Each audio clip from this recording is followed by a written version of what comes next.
In this next section of the course, we're going to be making a snowboarding game, which will allow us to play around with a lot of the cool features in Unity, such as using sprite shapes to make our level layout in a really organic way. We'll be using edge colliders and applying that to our sprite shape. We'll be implementing effectors, which are cool things that push along other game objects. We'll also be creating some particle effects and triggering those particle effects, turning them on and off, and just generally playing around with the physics system to make an interesting, flippy, spinny, jumpy kind of snowboarding game. So let's jump in and get started.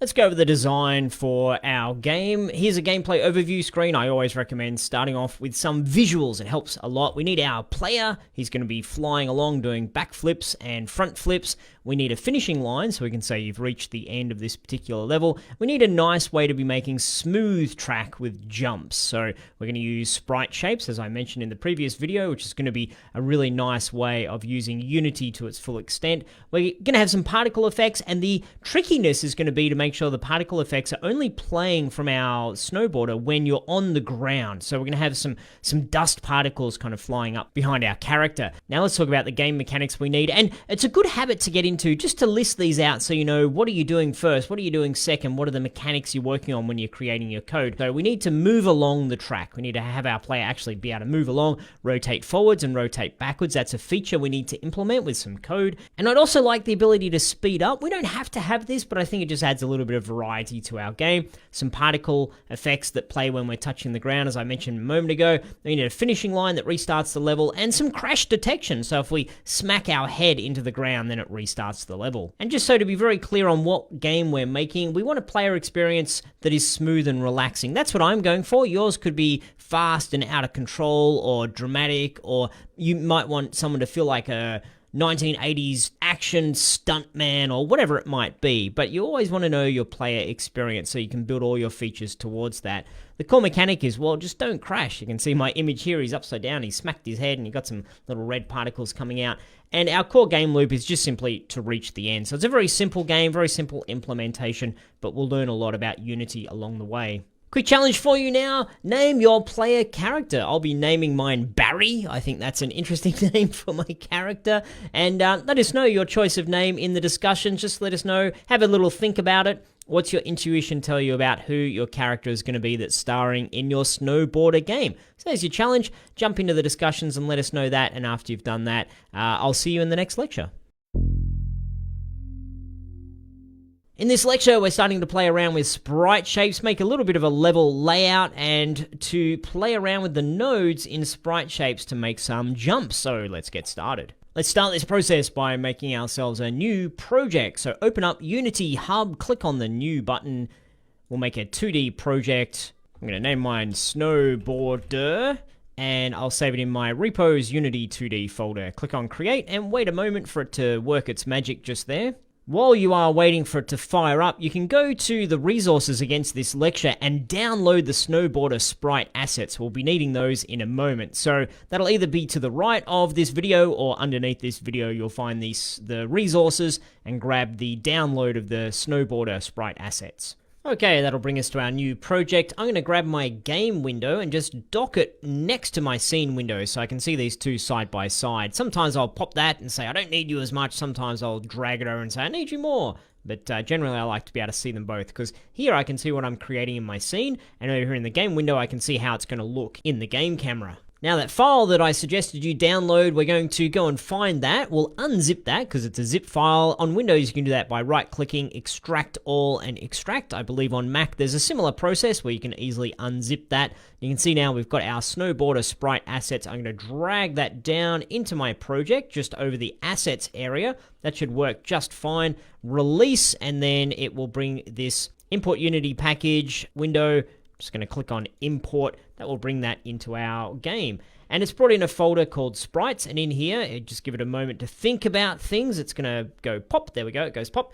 You can see I've got the top and bottom part of my snowboarder. I've got a couple of trees. I've got a snow tile low res. That's an important one for this lecture. And then some clouds as well. A couple of things in there. Okay, so now we've got our assets. What we want to do is create ourselves a sprite shape. So I'm going to hop into the hierarchy, right click, find 2D object, and then you'll see sprite shape, and we're going to create ourselves a closed shape. So we want it to make a complete loop the whole way around. If we went for an open shape, that would be something if we just wanted, say, a wall that didn't make a complete circle. But for us, we want to be able to fill the inside of it, so we'll be using a closed shape. You see in here, we've got this white thing. It looks a bit odd. Looks like a tank track, actually, from the side.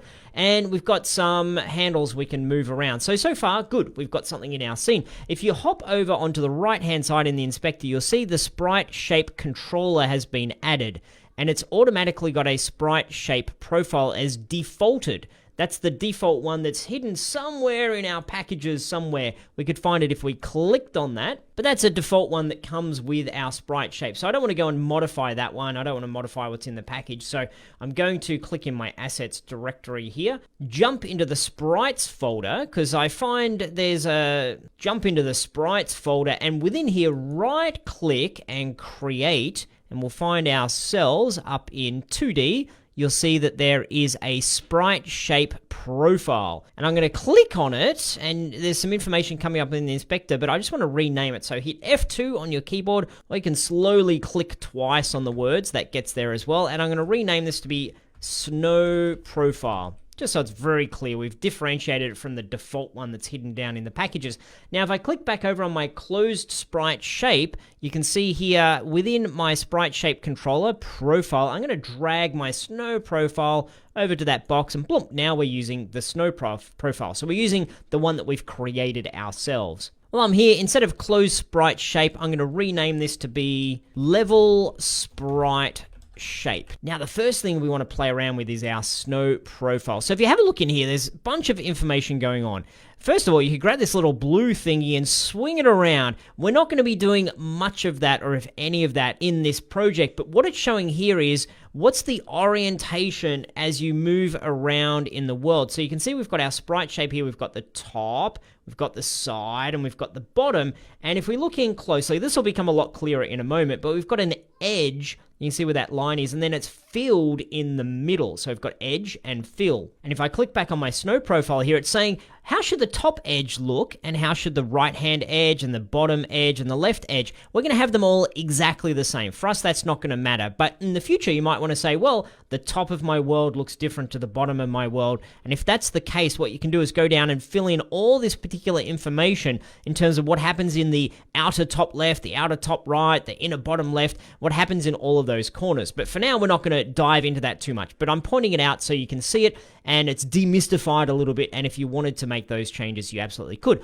For us, we're going to have one overall shape that we're using for our edge. It's defaulting to this white thing here. We're going to use our snow tile low res. So just grab that and drag that over the top of where it says sprites, and we've currently got the sprite shape edge. Drag it in there, and bam, you can see that all of a sudden the whole way around the outside of our shape has that snow tile. Now, I've got this kind of white blob in the middle. Instead of the white blob, I want this blue to continue. So you see the texture for the sprite shape fill, because we're using a closed shape. I'm going to grab the blue fill and drag that over to the sprite shape fill, and now it looks like it's nice and closed.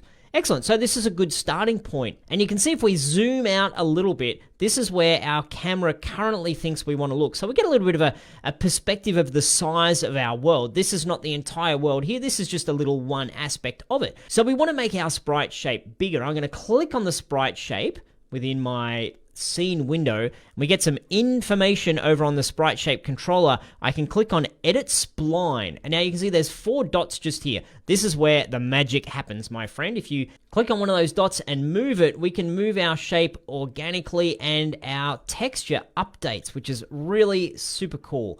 Move it, it updates, move it, it updates. Nice. Wonderful. You might say, but I want more than 4 dots in my world, 4 points. So just click anywhere. It'll create a new node or a new point. So click, click, click, and I can drag this out to the side, drag, drag, drag. Doesn't really matter what happens down the bottom. The player's not going to be seeing it. We're not going to be cruising along there. But I'm just going to drag this out to make a bigger world, a bigger kind of playing level, if you will. Remember, this is the size of one window where our camera is, and you can see over here, this is one size. And I'm going to move this one node all the way over to here. That seems fine for a start of a level. This one all the way over there, that seems fine for the end of the level for now. We can tune this, and I'm going to move this one over there just to make a big shape so the player's never seeing the bottom. I'm going to do another click just here, move that down below, and move this one over to the left a little bit. There we go. So I've just kind of got a big old boxy kind of thing.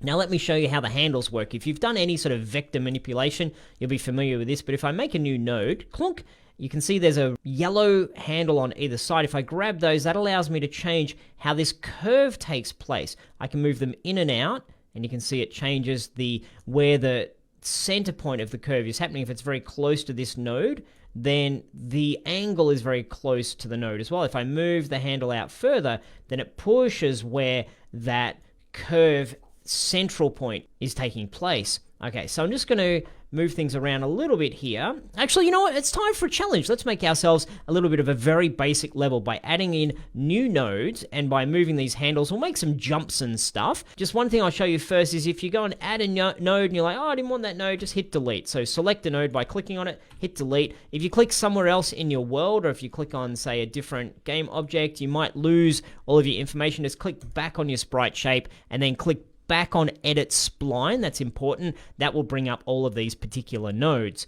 So quick challenge, make a simple level, modify your sprite shape to create a simple layout that might be good for snowboarding and doing jumps and stuff. Don't spend too much time on it just yet, just something to test our gameplay so that we can get a feel for sizes and shapes. We absolutely will be changing this again in the future. So just pause the video and play around with your sprite shape to make a little bit of a level. Okay, welcome back. Let me show you what I'm going to do. I'm going to have a little bit of a start that is slightly flat, I think, and then we'll get into the jumps. We'll stretch out our nodes. I'll do this quickly. I might even speed up the video so that you don't have to watch me place every single one of these, but basically getting enough nodes so I can have some jumpy type things in there, and then playing around with the handle. So you can see that's got a nice whoop up and then spin, spin, and land. I like that shape to it. Maybe a little bit of a jump over a gap so you get enough speed, and then hopefully you jump over that gap and then land there smoothly. A little bit of a downhill. And then, yeah, I'm just going to go and chuck in a few more jumps and bumps and stuff. Like I said before, nothing too fancy, just going through the process nice and swiftly at the moment. So there we go, you can see the general shape of my level. This technique using sprite shapes is really, really powerful for making platformers as well. So I know we're making a bit of a snowboarding game. Could also be a cycling game. If you remember the old Cyclomaniacs game, it's a classic. But this is a technique using sprite shapes that's really, really handy for a lot of side-scrolly platformer type games in Unity. So there we go. Great work in this lecture. I will see you in the next one.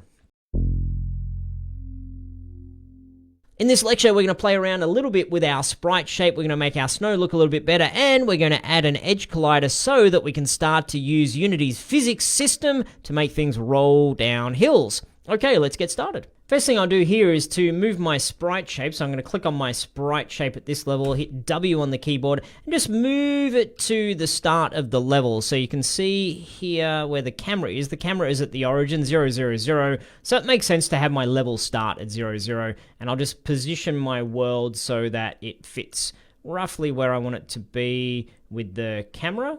Okay, around about there, it's good. Okay, so what we're going to do here is add an edge collider. So click on your level sprite shape and scroll on down, find add component, and we're going to search for edge collider 2D. Click, and then bloomp, straight away you will see that has added a collider all the way along our sprite shape, which for me is magic. Collision has already been added, so you can go and modify this. Click on the sprite shape, click on edit spline. I could go and move any of these nodes, and the collision flows along as well. That's such a powerful thing to know when it comes to making platformers or making shapes or making any sort of product as well. This is huge. I love it. Now, what I want to do next is add a ball, add a circle that can roll down this particular hill, so it can roll along in our level. I'm going to give that to you as a quick challenge, is to make a ball roll down the hill. I'm not going to give you any more information. See if you can figure it out from there. So there's your challenge. Pause the video, take that on, see you back here when you're done. Okay, now if you jumped over into your hierarchy and right-click and created a 2D object, then you're in the right ballpark for sure. If you clicked on sprites, excellent. Now, if you went and said sprite, circle, and then add a rigid body to that, add a collider to that, that's perfect. That's a great way of going about doing it. I'm going to show you something slightly different. If you look at physics, you'll see that we have what is called a dynamic sprite. If I create a dynamic sprite, I'm just going to rename it from dynamic sprite to be, say, ball. It comes already attached with some cool things. It already has a circle collider and already has a rigid body 2D. So we don't need to go and add those things. It's ready to be a physics thing. I'm just going to line it up in my scene view so that it matches what I can see in my camera view. I could move my camera to that spot. I'm just going to move the ball to the start just here. Okay, now it's important to make sure that it's dynamic. Yes, on the rigid body type, that's important. It's also important to make sure that we've got some gravity on. Yep, that's cool. So when I click on play, everything else should take care of itself. The ball just drops to the ground, bonk, and then roll, roll, roll. You see my screen went big just now because I've still got maximize on play clicked on for some reason. So in my game window, I might need to scroll over here, find maximize on play. I'm going to turn that off. But obviously, if you wanted to have your game take up the full screen, you can have maximize on play turned on. Okay, I'm going to turn it off for now, and then just do that one more time, click on play, and my ball is going to roll using gravity and using its physics system. Excellent, roll, roll, roll, roll. But you can see there's a problem. We've got a little bit of a gap between where the ball is and where our world is, because our edge collider is above where our snow wants to be. How do we address that? Well, to be honest, it took me ages and ages and ages to track this down when I was wrestling with why this is the case, but the fix is incredibly simple. Click on your level sprite shape, and then under collider, you can see an offset. We want to change that offset. I'm going to drag it down. You can do it wherever you want. I'm going to drag it down to be just a little bit within the snow, around about, for me, it's a 0.31. When I click on play now, the ball should look like it's in the snow, touching it properly, yet rolling along the snow. That's what we want. Now, another thing we'll do while we're here is just have a look at the scaling of this amount of snow versus all of the blue. I think I want some more snow. So what I'm saying is I want my tile to be larger. And the way that we do this is a little bit trickier, but I'm going to scroll out, so that I can see all of my level. Click on my level sprite shape, click on edit spline, drag to select all of the dots, all of the points, and now in here you can see we've got something called height, and if I increase the height, it will make all of my snow look bigger, or I can drag it the other way and make it smaller. So I'm going to drag it to the point where I think it looks pretty good, around about there, I think. Yeah, that's not too bad in relation to ball and snow and blue and all that kind of jazz. Now, when I scroll back in, let's see if it has retained. I'm going to double click on my ball to zoom right into the ball. Then I'll click back on my sprite shape again. Yeah, it's retained the placement for where our collision is relative to the outside of the sprite shape. I can move my ball just a little bit above to make sure it's not touching the thing. Cool, so there we go. So I've just made it look a little bit nicer. Now, one thing I skipped over quickly, because I gave you assets already that were already cut up nicely, but if you look at this snow tile, you can see in our little preview here, it's got a curve on the end of it to say, well, we could have this as an endpoint, but in our world, we don't see that curve. That's because I've already edited it in the sprite editor. So I want to show you that process in case you're using any other particular shape. You click on sprite editor, and you can see in here, we've got these green lines. So I've already said for this one graphic I'm using, I want this shape that we're using for our particular sprite shape is to go from here down to here. Hopefully you can see those green lines in there. If I was to move that, I could say, well, maybe I want it to go from there all the way to there, and then click on apply. And now when we go back into our scene, you can see that the curves have been captured, and it doesn't tile in a very nice way at all, does it? So that's an important thing for us to note. I'm going to go back into my sprite editor, click on my snow tile, sprite editor, and then I'm just going to put this just a little bit past where the curve is just there, a little bit past where the curve is just here.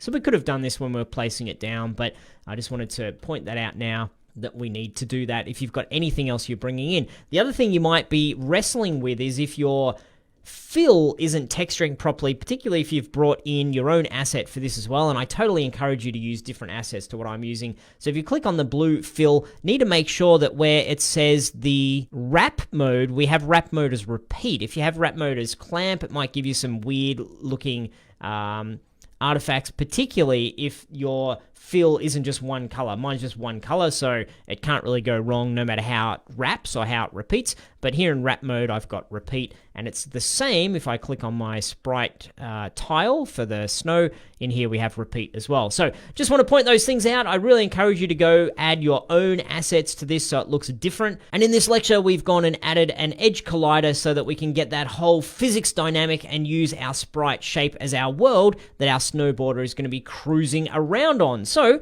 good stuff. I'll see you in the next lecture. In this lecture, we'll be creating ourselves a follow camera using Cinemachine. So let's get started. Let's start by talking a little bit about what is Cinemachine. So Cinemachine is a powerful package that we're going to import that lets us manage multiple cameras in our scene, if that's what we'd like to do, or to easily create rules for our cameras, which is what we're definitely going to do. We're going to create rules about following the player. And just visually representing that, we have a main camera. That's always what we see on our screen. We're looking through the main camera, the game world. So if I jump back here, when we click on play, we see the game. It's coming through our main camera. And on our main camera, we're going to add a Cinemachine brain, which is going to handle the logic for saying, what is it that you would like the main camera to be doing? And in the Cinemachine brain, we can then point different virtual cameras, they're called virtual cameras, that the Cinemachine brain manages. You say one camera is for if you're going really fast, and a different camera is for if you're going really slow, and another camera might be zoomed in all the way if you're doing a power up, or another camera might have another sort of behavior. So for us in this project, we're just going to be using one virtual camera, and it's going to be managed by the Cinemachine brain, and it's going to be telling the main camera, here's what I want you to do. So there's some terminology for you with Cinemachine. It's super powerful, particularly for cutscenes and cinematic moments. We're just going to be using it for a basic gameplay follow camera functionality for now. So let's go and hook up that functionality we're talking about. So it is a package. Cinemachine's a package. You see under assets, there's packages. We've already got a handful of packages that a standard project will already give you. So Unity has said, okay, we reckon people want these straight away. But if they gave you every single possible package, then every project is going to be gigantic in size and take ages to load and be cumbersome. So they allow us as a user to choose which packages we want. And to find packages, we go up to Window, and then we find the Package Manager, which is a window. Click on that. That'll bring up a new window for us. We can dock this next to our scene window. There we go. It's nice and tidy in there. And we've got a couple of pull downs up at the very top. You see packages in project. These are the ones that are in the project already. It's really important that we change that to be Unity Registry. That will give us access to all of the packages that we can import through this process. And you scroll down, you see Cinemachine is in here. Or we could go up to the search box and just type for Cinemachine, and you'll see that it shows us the Cinemachine package. Down the bottom right of our package manager window, there's an install button. Go ahead and click on that. That will do all of the process of downloading, if you haven't downloaded it already, and importing and installing that into our project, putting everything in the place where it should be. And then once you see all the pop-up windows are done, it will be finished. You know that you've got it installed properly if you now have the remove button. So we probably don't need the package manager anymore for this project, but we'll leave it there. We'll click back on scene. I'll just rearrange the sizing of my windows here, and you can see under packages, we now have Cinemachine halfway down our list there. Okay, we don't need to go in that packages folder anymore. What we do need to do is jump up to component and find Cinemachine. We could also do this by right-clicking in the hierarchy, and you'll see Cinemachine in there. So there's the two ways to get to this particular menu we're looking for. So we'll do it the right-click in the hierarchy mechanism, Cinemachine, and then I want to find a virtual camera. So the moment I add a virtual camera, you see next to my main camera, a little icon has appeared there. We'll jump and click on the main camera. It's automatically added the Cinemachine brain. In the past, we needed to add the Cinemachine brain manually, but as soon as you put in this virtual camera, it's saying, aha, I'll pop this brain onto the main camera. Now, we don't need to worry about any of this stuff for now because we've only got the one virtual camera. So basically, the Cinemachine brain is saying, well, I guess we'll just do your one camera for you then, which is super handy. Let's click on the CM-VCam1 and just rename that to be VC to stand for virtual camera, and then follow camera.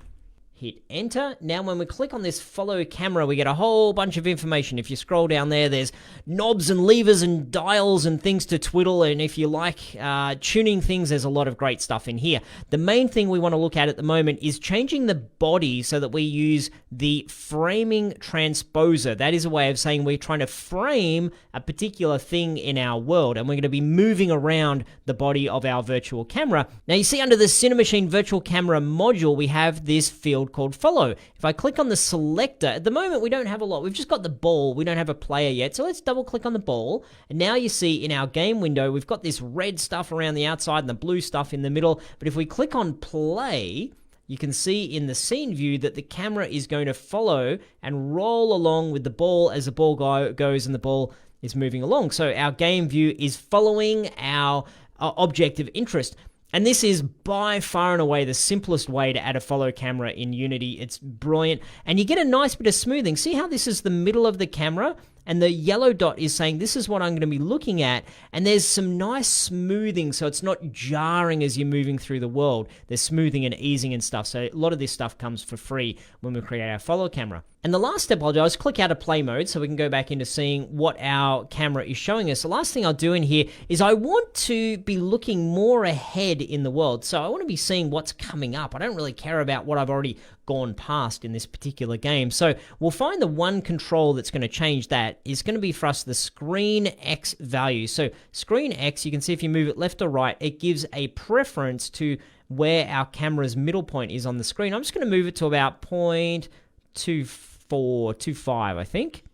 0.25, I'll type that in. Now when I click on play, it will keep the camera highlighted on the ball, but it will show us all of the world that's in front of the ball, again with a little bit of easing and all that kind of stuff going on. Okay, so those are the major steps, but what I'll do is just to give you a challenge in case you haven't implemented this yet as we've been going through it, but also as a reminder in the future if you want to come back and say, how did we do that Cinemachine stuff again? So here's the challenge and or reminder: add the package manager window, find and install Cinemachine, add a virtual camera, and that will by default add the Cinemachine brain to our main camera. Point the virtual camera to follow the ball, so you need to find the follow setting and then select on the object of interest, and then change the screen X value to show more of what's to come. That's for this particular game. Other games you might not want to do that. And then while we're here, feel free to play around with the other settings to see what they do and to just have a play around with Cinemachine to get comfortable with it. But the goal of this exercise, the goal of the challenge is to end up with the same thing that I've got here, where we're following the ball in a nice smooth manner and showing a little bit of the screen ahead of us. So that's the challenge. If you haven't done that now, pause the video, take that on, and when you're finished all of that, jump into the next lecture and we'll continue on with our snowboarder game. So see you in the next lecture. Welcome back. Our project's coming along well. We have a ball. Instead of a ball, I want to have an actual snowboarder in there. First of all, what I'm going to do is click on the ball and rename it from ball to Barry, because that's who I decided the player would be called. And I'm going to change it so it looks like a Barry. And I've given you in the download that we had a few lectures back, given you some assets, the top and the bottom of the snowboarder. And we're going to replace our ball with the snowboarder. But I'm going to see how you go with this as a challenge. So the challenge is to add a character. You can either use our character, or you can download or even make your own character if your heart desires. I'd like you to add the character in place of the ball and to have a try at adding the components you think that our character needs so that it's ready to be a snowboarder. So there you go, there's your challenge. Pause the video. I'll see you back here when you're done.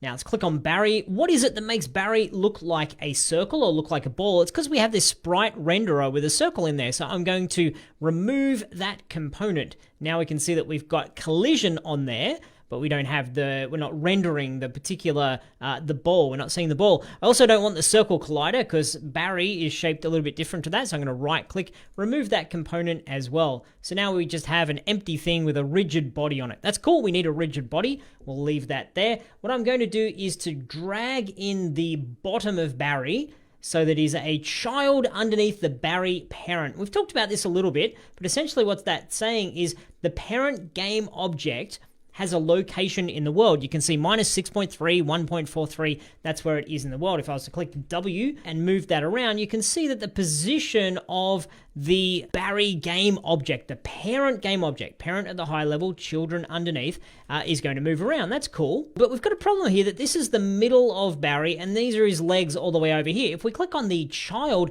you can see that the child also has a position. The position of children in game objects is relative to the parent. So if I put this at 0 on the X and 0 on the Y, the legs will be right underneath where the Barry parent game object is. And then if I go and move the Barry parent game object to, say, Y is higher, you can see it moves the legs as well. So it's just important to note if you're having an issue with things not being in the right place, then maybe it's because your children aren't zeroed in. And we'll change this in a moment because we need to do a little bit of moving around in here, but you want it mostly right underneath where the parent is. Next, I'll grab the border top, drag that over onto the Barry game object as well. I'm just going to reorder them, just drag this up. See the little blue line there? If I drag it above border bottom, it will be above. If I was to drag something and you can see it goes gray, that's going to make it a child underneath that other game object. So this is a child under a child under a child, a grandchild, if you will. If I drag it back up, get the blue line, and then you can see it will be at the same order. The indentation shows the order of the parenting. Now, the top is way off over there as well. Once again, if I was to move Barry around, it'll move both these pieces. But we want to get the top by clicking on the top and click on W and move it over to roughly where the bottom is. Now, if we click back on Barry, you can see the center of the overall game object, the bottom and the top, is around the bottom-ish of our object. And when we rotate, it's going to rotate around this pivot point. So what I could do is grab the top and the bottom just by clicking Shift and then my left mouse button. So now I'm moving the children game objects. I'm going to move them down a little bit. Then when I click back on Barry, you can see the middle of Barry, or where Barry, the parent, is in the world in relation to where the children are. Well, the children are kind of right in the middle of where the parent is, which is pretty good. I just need to move the top a tiny bit so it lines up. Now, if we were to click on play, what's going to happen? I have a feeling Barry's going to not behave well.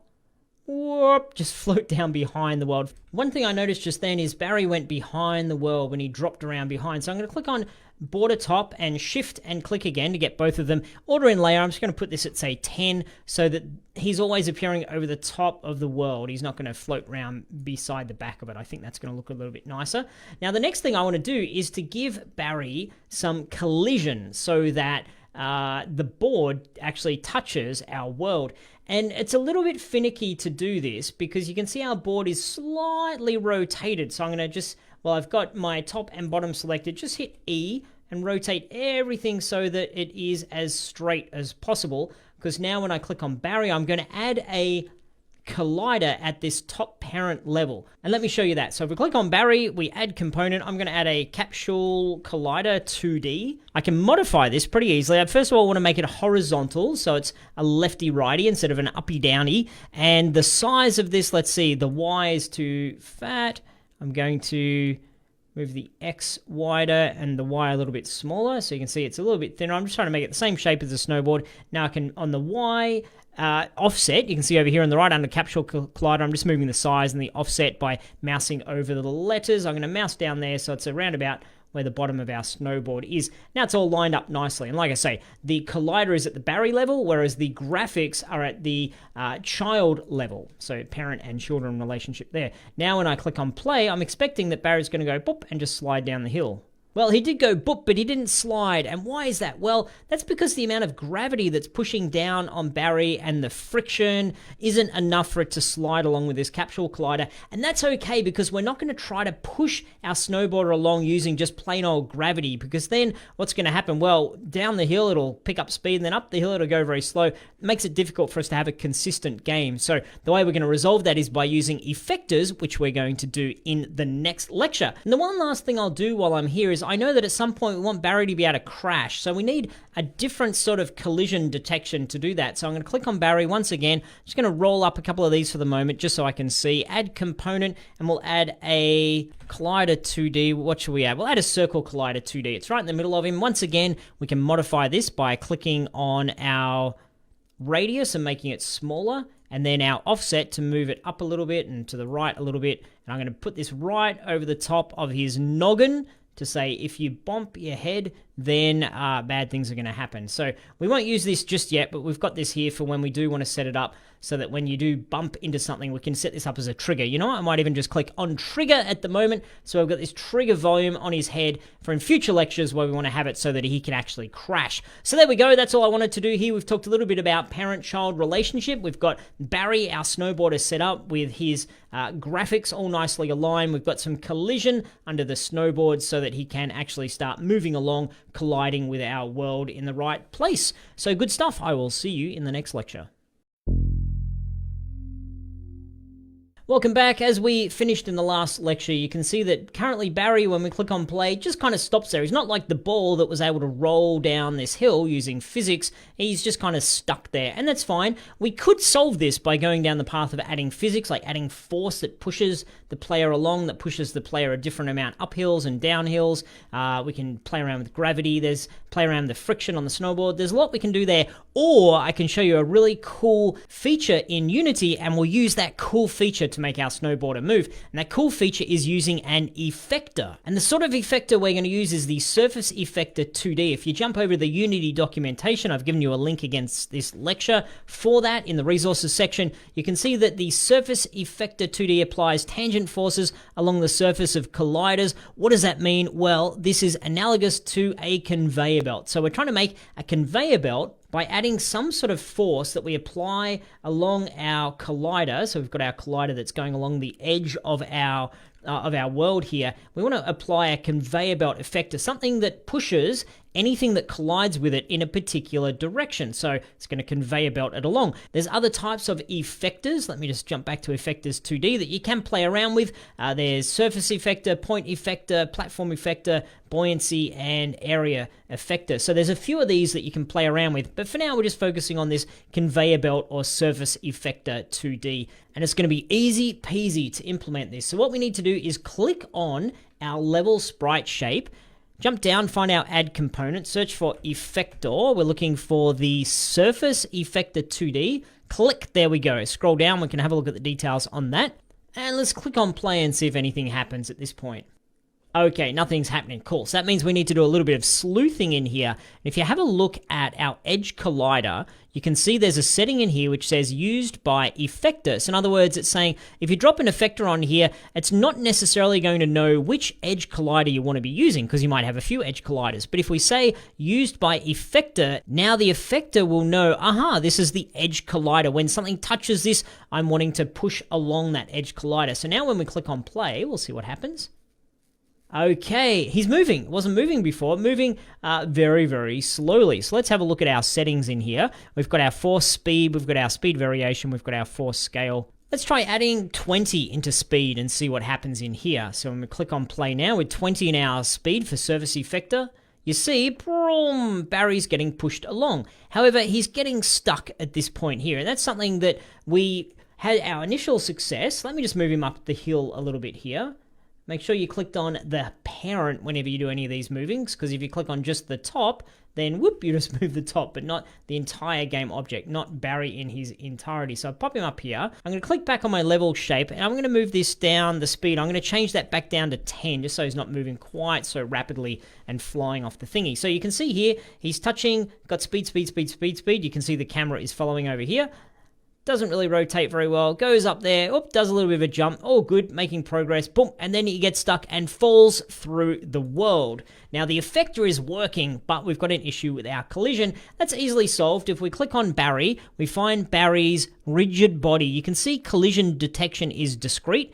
We want that collision detection to be continuous. So that's going to require more processing power because Barry's the star of the show. We don't mind. It's going to do a more continuous collision detection. So if I'm right with this, he will fly down the hill, do his kind of weirdness, but he's not going to get stuck because we're doing a much better collision detection. And on this hill, our effector or our conveyor belt is still going to keep pushing him along as we're expecting it to do. So that's mission accomplished. The effector is that easy to move things along. If we want to twiddle with it a little bit, you can see while we're clicked on our level sprite shape, still in play mode, if we get there and change the speed to say, I don't know, -10, then it's going to make Barry go backwards because it's pushing in the other direction. The conveyor belt is going backwards. We put it back up this way, but do it to a smaller amount. then he's moving along. If you increase the force scale, that's a way of saying don't respond to any of these gravity things. Like up the hill, it's going to go up the hill exactly the same no matter how steep the hill is. But if I push this all the way down to say 0.001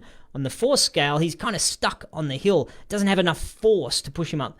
And if I increase that, then it does. If I put it down to 0, not enough. So a little bit more force, a little bit less. So you can see there's a relationship. Speed is how fast he's going to move, or how fast the conveyor belt is moving. And the force is how much we're applying that force to counteract any gravity that we might have with our game object. Where's that gravity coming from? Well, it's currently on Barry. If you click on Barry, you can see that he has a gravity scale of 1, which is fine. We can play around with that at some point, but it's cool for now. So level sprite shape, I'm going to put this back to, actually, if we get out of play mode, because I was in play mode while I was doing that, it'll reset our values back to what they were when we first clicked on play mode. So there we go. I love effectors, and I love this surface effector. It's so powerful. Just by dropping that in, instantly we've got this character moving along, looking like he's a snowboarder. And one cool thing, if you haven't noticed it already, if you were to increase speed, whoop, and decrease speed, notice how it only affects him when he's in the air. So if I go whoop really fast and then put it all the way down really low, is he going to land on the world? Boop.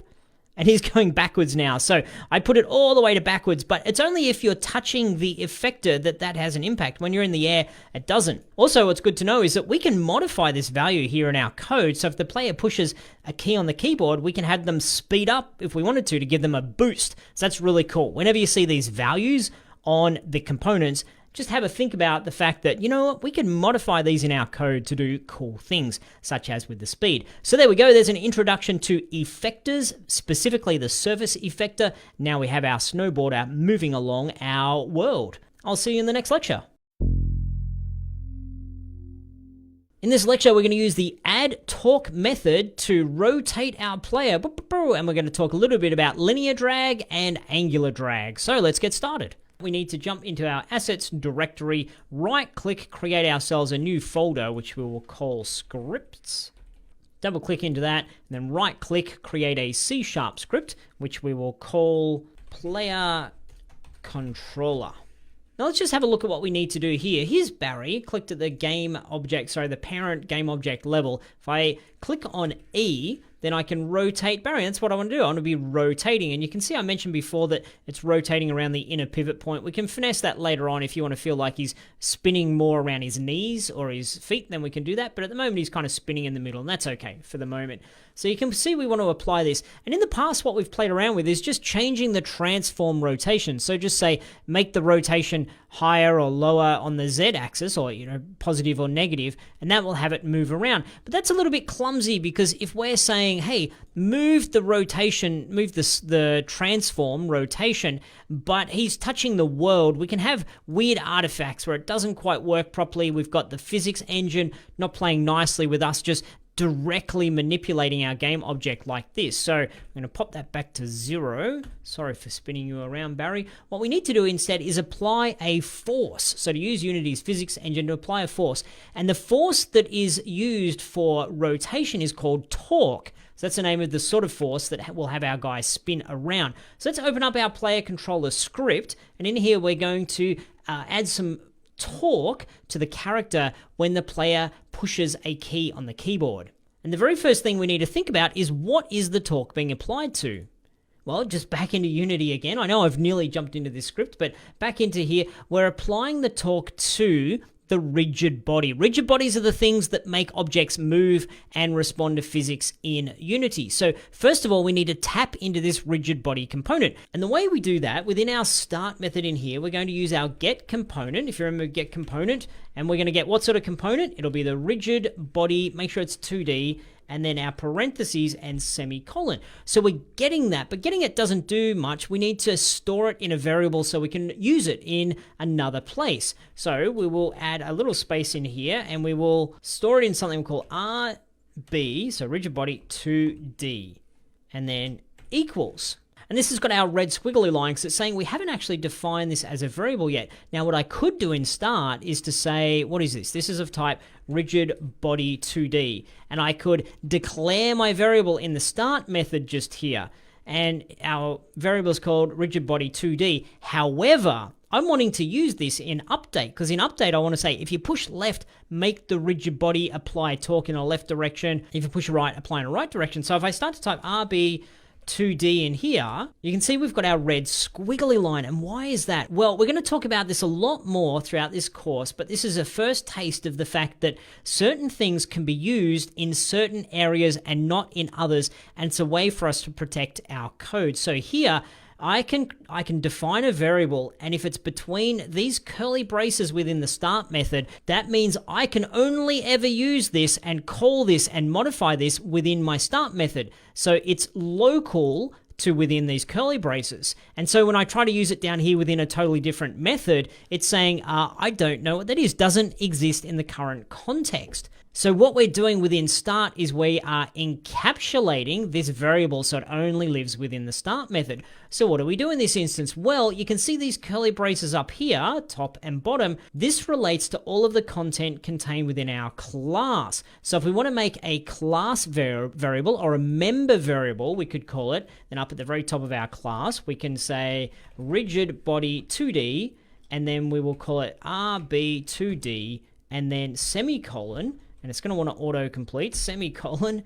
I'm going to get rid of this one I've got down in update, because we don't need it down there. And you can see we don't have a squiggly line there, and we don't have a squiggly line here. And then I'm going to remove the type in front of my RB2D, because I don't need to define the type again. I'm just saying I already know what the variable is. The variable has been declared up the top of our class, and now I can use this anywhere in our class. I can use it within an update. I can use it within a new method I create, because it's a member variable, and it is available to any of our methods within this class. So hopefully that explains a little bit of why we put some variables here, why we put some variables there. If you only need to use it within a method, there's no need to have it as a member variable. But if you want to have it accessible in many places, then you do need to have it as a member variable so that it is available anywhere within our class. In update, let's create ourselves an if statement. If, what are we doing in here?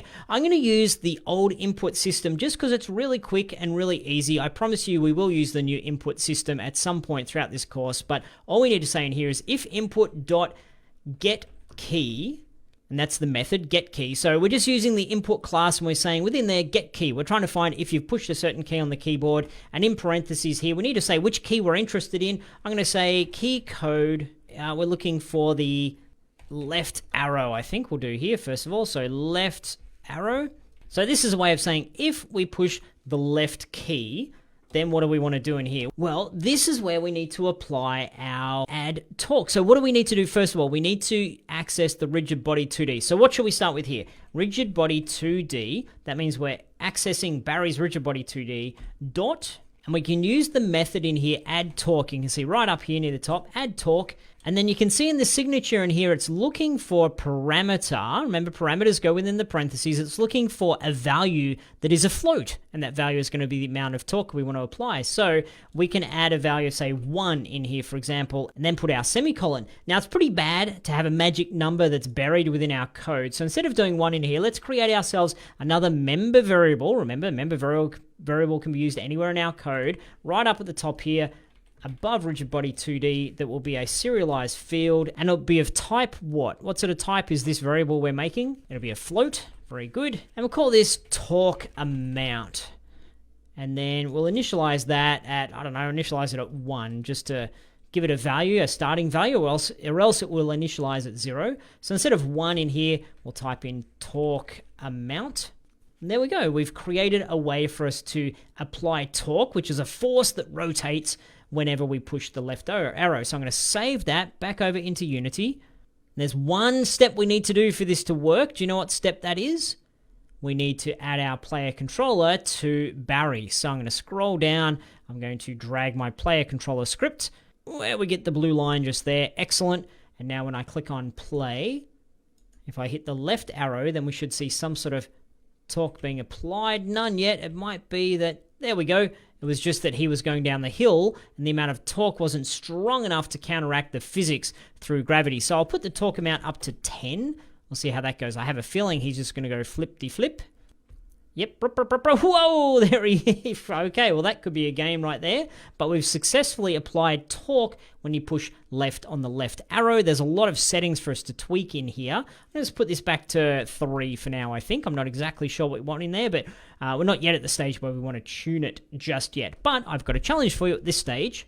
That challenge is to finish our rotation. When the player pushes the right arrow, make the character rotate in the other direction. So there you go, a quick little challenge. Pause the video, take that on now. Okay, so this one's pretty straightforward. I'm going to copy my if statement that we've already put in there, pop that down below. I'm going to change from left arrow to right arrow. And instead of torque amount, this is the one tricky bit in the whole area. Did you figure this out? We're going to add negative torque amount. We're going to have it go in the other direction. You could have gone and said float torque amount is this, and rotate one direction is this, the other direction is that, particularly if you want him to do a front flip quicker than a back flip, but I want it to be the same. I don't mind that. I'm just going to say negative torque amount. What I'm also going to do in here, we've got 2 if statements. So if you're doing this, great. If you're doing that, what happens if you're pushing both of the arrows? That's going to be a little bit of a conflict. So let's do something that says you can't do that. And the way we're going to do that is to add an else if. So if you're pushing this, do that else if. So in other words, if you're not already pushing this first if statement, the first left key, that's what else means. Else means otherwise. Then, if you're pushing the right arrow, do this. That just is a way for us to make sure we're not accidentally doing both arrows at the same time and getting some weird sort of conflict. So I'm going to save, click on play. We'll see what happens here. When I push left arrow, rotates to left, right arrow rotates to the right. Excellent. Although, if I push left arrow and then let go, he's doing lots and lots of spinning. So let's look at that briefly, what's going on here. If you look at Barry's rigid body, you'll see we've got a couple of values in here, mass, linear drag, angular drag, and gravity scale. Now, the angular drag is going to relate to how much friction there is when we spin around, and the linear drag is the same information when we're going forwards and backwards. So I have a little micro challenge for you here. Tune the linear drag and angular drag of your character until it feels good, until it's not just spinning out of control and getting into the death spin, I call it. So you can see here, if I just hold down left and get him spinning. Okay, that's a little bit too quick for a snowboarder, I think. So let's not have the death spin, and let's have it that when you let go, he doesn't just keep spinning and spinning and spinning like that. So pause the video and play around with the tuning values of the linear drag and the angular drag and see how you go.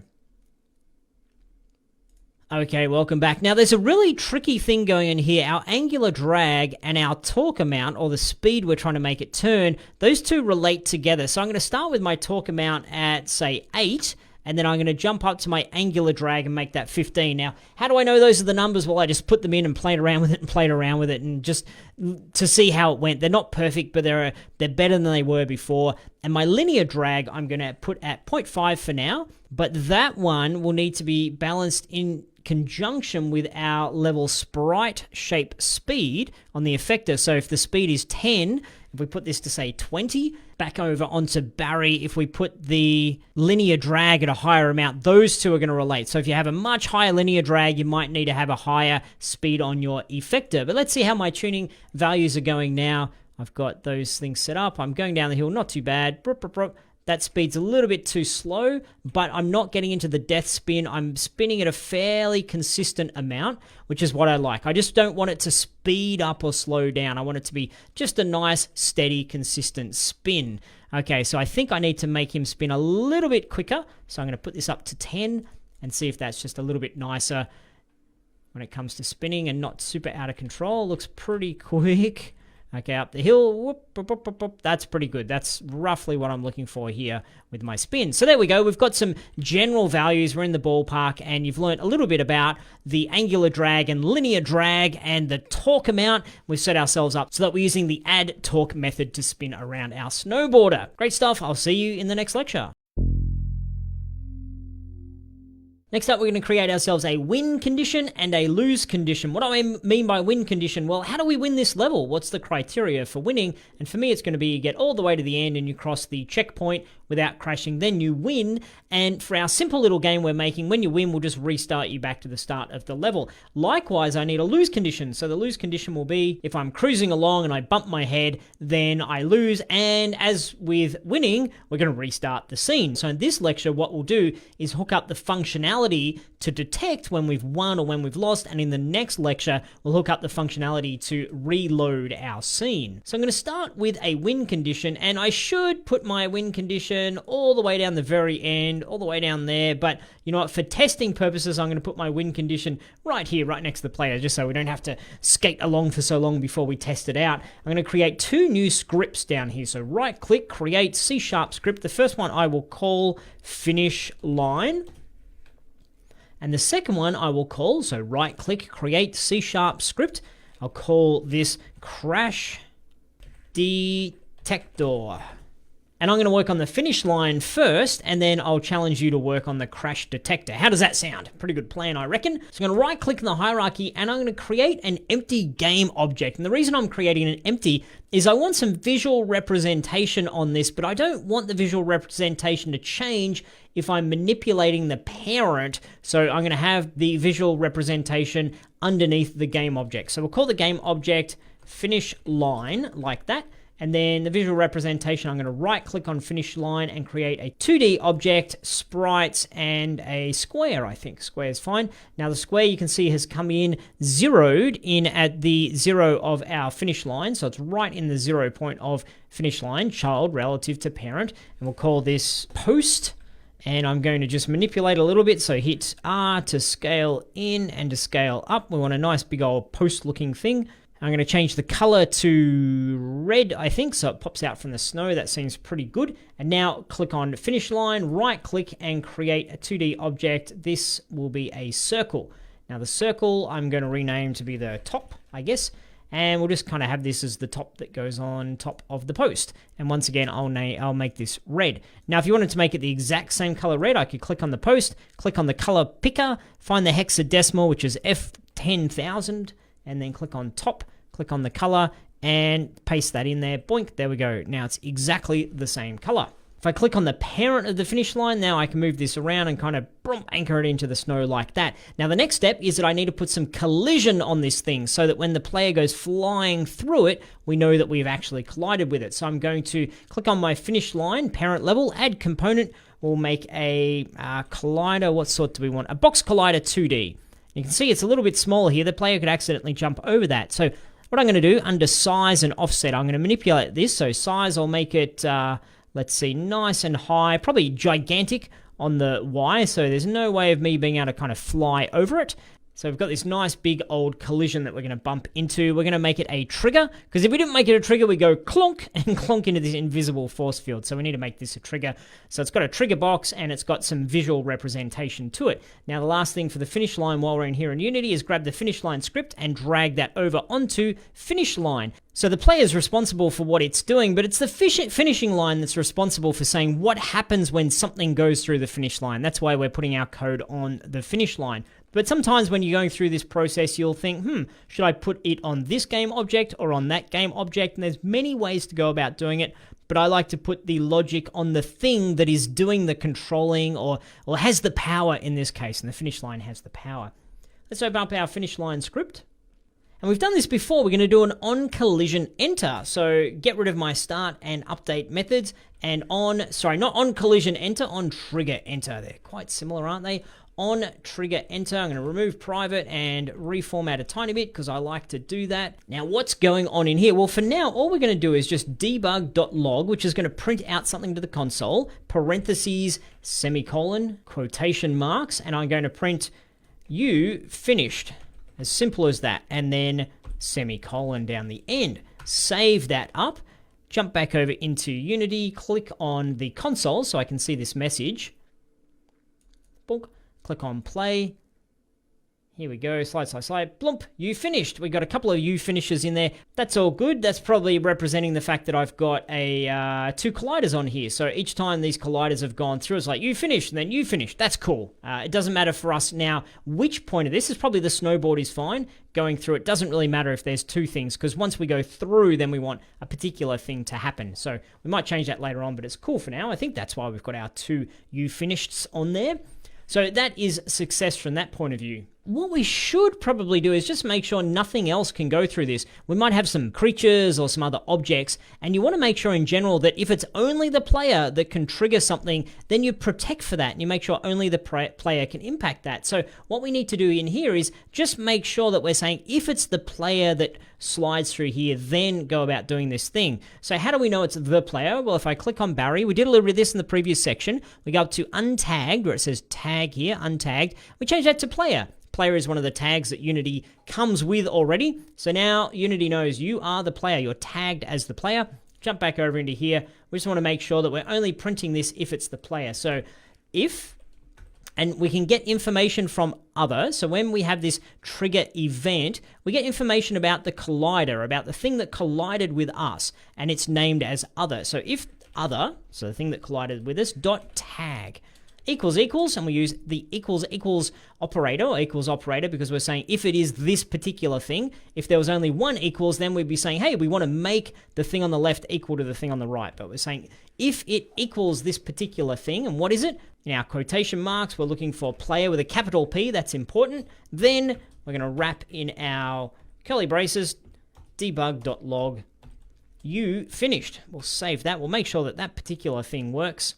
Clear my console, click on play. Here we go, slide, slide, slide. Any second now, slide, slide, slide. Boom, we get you finished. Wonderful. Okay, so we've completed that stage of knowing when the player slides through stuff. Okay, so now that we've done that, I want to do the same thing, but for when the player's head, so this trigger volume just here, bumps into the ground. When that happens, I want to have our level reset. But for now, we're just going to print out something in the screen that says you bonked your head. So I'm going to give this to you as a challenge. That's to finish the crash detector. So in our crash detector script, write some code that will print to the screen if we bonk our head on the ground. There's your challenge. Take that on. See you back here when you're done. Okay, so let's find our project crash detector, open that up. And in here, we're going to do similar sort of logic before. We're going to have a on trigger enter 2D. Tidy it up a little bit. And for this, I think I'm going to have the player responsible for this. So the player needs to know I crashed, I need to do a thing. So it's all about I crashed into a particular thing. Whereas the finishing line, I was saying, hey, someone passed through the finish line, do a particular thing. So like I said before, there's a little bit of you can do it one way or do it the other. But I feel good putting the crash detection as a script that lives on the player. So I'll do that right now. Click on Barry, just drag crash detector over there. Just had to scroll down the bottom so I can see it. There we go. Just going to roll up my circle collider and my rigid body so I can see these things a bit more clearly. So now it's the player saying I bumped into something. What are we going to bump into? Well, if I click on the ground, the level sprite shape, it's currently untagged. I might actually tag this as ground. So you didn't have to do this, have to do this, but I think this is a good layer of thoroughness. We're going to add tag, call it whatever you want, but I'm going to click on the plus button and call mine ground. Save. Click on the ground itself again, and then just tag it as ground. So it's similar to what we were doing before. We tagged the player as player. We're tagging the ground as ground. So when the player bumps into the ground, we can do a particular thing. So back to a script over here. Back to our script over here, our crash detector. I'm going to say if the other dot tag equals what? It equals ground. Then we're going to do a thing. And for now, we're just going to debug.log. Ouch, hit my head. Semicolon. Feel free to insert your own witty, clever comment in there. You don't have to use my semi-witty, semi-clever comment. We'll save that up and then jump back over into Unity. And once again, click on the console, clear the message, click on play. I'm going to see if I can rotate straight away and flip upside down. Oh no, I was clicked in the wrong window. You can't control if you clicked in the scene window, so I'm going to just move my window over here, game window, and do a rotate, and then here we go, bump your head.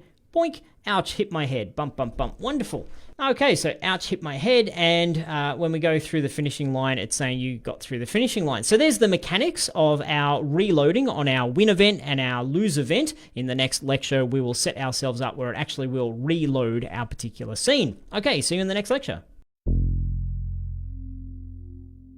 In this lecture, we're finishing off our functionality so that if I reach my red finishing line or if I have a crash, bonk, and bump my head, I reload the scene and take the player right back to the start of where we started. This is me crossing the finishing line, and that also reloads our scene. We're going to be talking about namespaces, having a bit of a conversation about the Scene Manager class in Unity. Let's get started. To best describe what we're doing, I've got a little bit of theory for us to work through here. So we're going to talk about organizing our code, and the important thing to know is that the more code we have, the higher likelihood of conflicts between the names and the behaviors that we're creating, especially if you're working on a multi-person project. So for example, programmer 1 might be working on the player and they're using movement method, but player 2 is working on enemy and also uses movement method. So you can have this conflict of naming if you don't have things separated properly so that the movement in the player class or the player script or wherever programmer 1 is working on player can't actually impact or communicate with or know about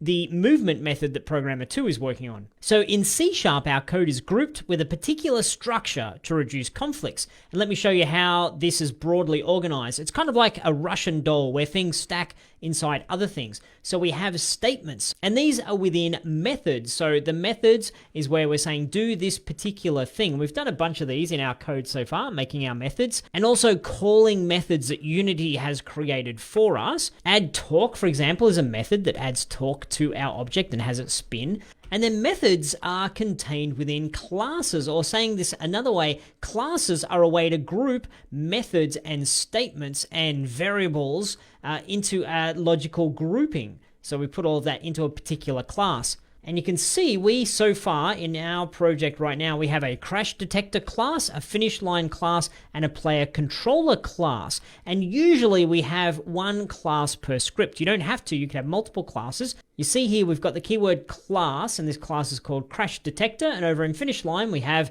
the keyword class, and this is called finish line. So this is the class, and grouped within that, we have our methods and statements and all that kind of stuff.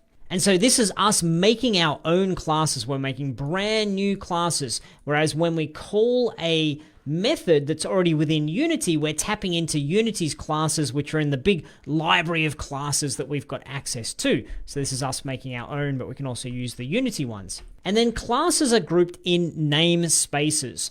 Namespaces will have a bunch of classes, classes have a bunch of methods, and so on. And so if we have a look in here, the using is the keyword that we use to say that it's a particular namespace. So a lot of the code we're using is just within the general Unity Engine namespace. So if I was to go and comment out using Unity Engine, what would happen in here? Would we have any conflicts? Okay, so mono behavior, collider 2D, debug, these are some of the things that are included within this Unity Engine namespace. So we'll take that away. Whereas you can see these two up at the top are grayed out. And they're ones that when we make a script, it just pops them in there saying, hey, we think you might want to use these, but we don't actually use them. So we could delete them if we wanted to. I'm going to leave them there for now. Just it's something we tend to forget about. They're just there because they're there. But if we wanted to go and use functionality that's from a namespace that we don't have here just yet, we need to use using. So I'm going to do this within my finish line script. I'm going to add in using Unity Engine dot. And you can see here's a whole bunch of things that we can get access to in here, but I'm looking for scene management. And why not just write out using all of the namespaces? So using this, using that, using that, using that. Well, it makes our code very messy and unreadable. If we come in here and we see that there's using Unity Engine, we're like, okay, most things use Unity Engine, cool. Using scene management, okay, this relates to scene management. We're not wading through 18 or 100 or 200 different namespaces in here. So the philosophy is we only use what we need to, and we only tell our code to look at what we want it to look at. Okay, so we're looking at scene management. What can we do in here? Well, instead of debug.log, we now have access to, if I type in scene manager, this is a class that is within the scene management namespace. So the scene management manager class dot, and the dot operator allows us to tap into the methods that are within this class. And in here, I'm going to look for the load scene method. And load scene does what you think it will do. It loads a scene. I'm going to add my parentheses in here and semicolon, and I'm going to get to that in a moment. We've got the squiggly line because it says, I don't know what you want to load. We'll get to that in just a second. But what I want to show you is the documentation in Unity on Scene Manager. So if you type in Unity Docs Scene Manager into your browser, I've also given you a link for this, but generally if you search for Unity Docs and then whatever it is you're interested in, you'll find pretty quickly the scripting API, Scene Manager-Unity, and this will give us some extra information. So within here, the Scene Manager, we haven't looked at this before, but this is quite important. There's lots of cool information in here. We can see that the Scene Manager class, which is in the Unity.SceneManagement namespace, you can see that it has some static properties. That's your Scene Manager class, has some static methods, and it has some events. So you don't need to know exactly the difference between static and not static and what events are, but you can see that we've got some methods in here that we can access and use. So we can use load scene, we can use merge scenes, we can use create scene or get active scene. So these are the things that are built in already. So if you're wondering, how do we know the list of stuff? Well, you go to the Unity docs and you can see in classes, within the Unity Scene Management, we've got a few different classes. Within this particular class, we've got a bunch of different methods. So I just wanted to show you that Unity's got great documentation for when you start to get more comfortable and when you want to dig into these particular things. And if we click on load scene, what does it tell us in here? It gives us some information. It shows us that we need the scene name or the scene build index, and it gives us a little bit of a description of what we're doing, and then it's going to give us some example code. So often when you get stuck, you can come into here and you can find some clues about what's going on. But what I know we need to do, back into Unity, we need to jump up to File and go to Build Settings, because we need to identify that our scene is a particular scene. And just to make this even clearer, what I'm going to do is rename my scene. If we go into our scenes folder here, you can see it's called sample scene. I'm just going to go to File, Save As. I'm going to save this scene in the scenes folder as, just say level 1, because we've only got one level, probably only have one level for this game, but we'll call it level 1. Now you see we've got level 1 and sample scene, and they are exactly the same. So because of that, I'm going to delete sample scene, delete, don't need it anymore. Level 1 is exactly the same because I did a save as. And now when I jump up to File, Build Settings, you'll see that sample scene has been deleted. That's cool. I wanted to get some change in here. So I'm going to just highlight that, hit delete, so it's cleaned up. Now what I need to do is add open scenes, boop, and it will put in my level 1. So that's the process for adding a new scene into build index. And if you go and make a whole bunch of scenes in here, and you don't add them within your build settings, then Unity won't know about them and won't include them within your game and won't allow the scene manager to load between them.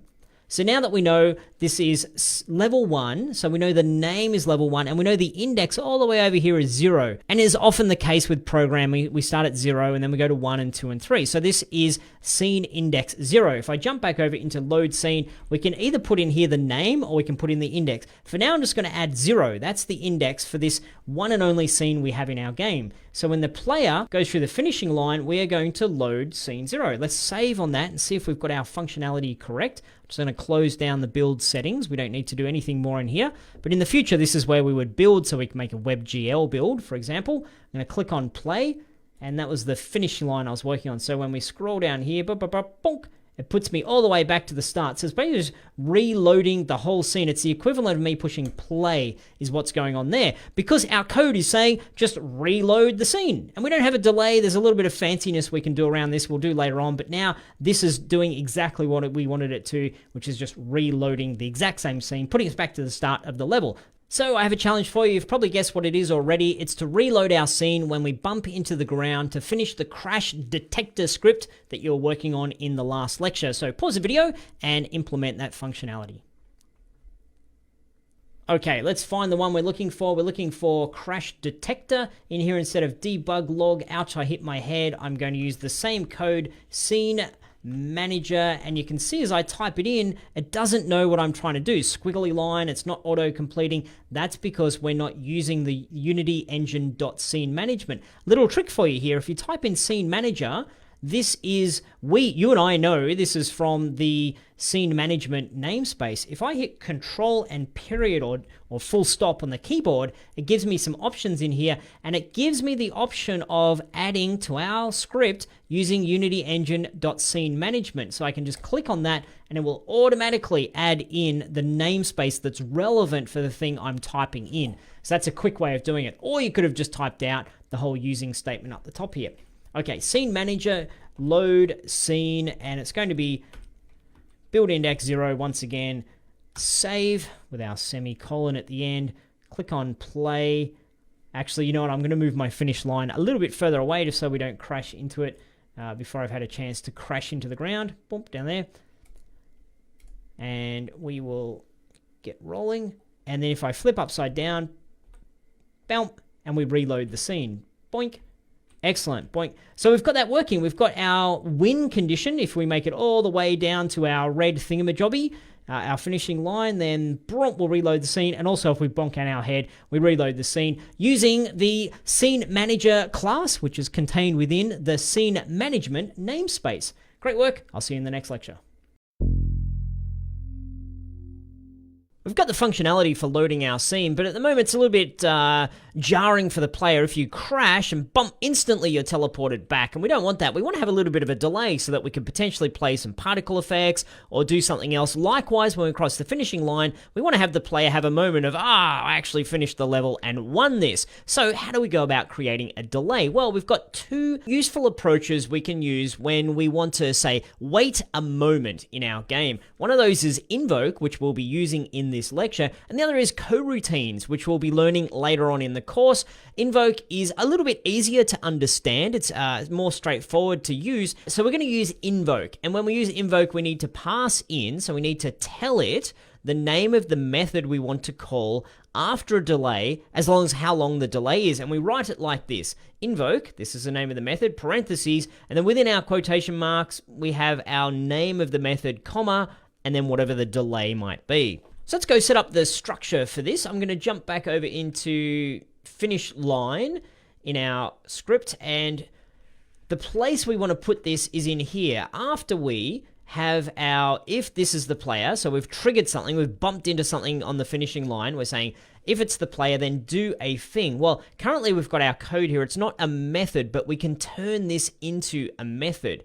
So what I'm going to do is just down below, above the very final curly brace, but below the one before that, I'm going to create ourselves a new method. We'll type in void, and then we'll give it a name. What are we doing here? Well, we're reloading the scene. So let's call it what we're doing. Reload scene as a method name, parentheses, and then put in our curly braces. We'll just go and grab this code from in here, cut that out, and then paste it within our reload scene.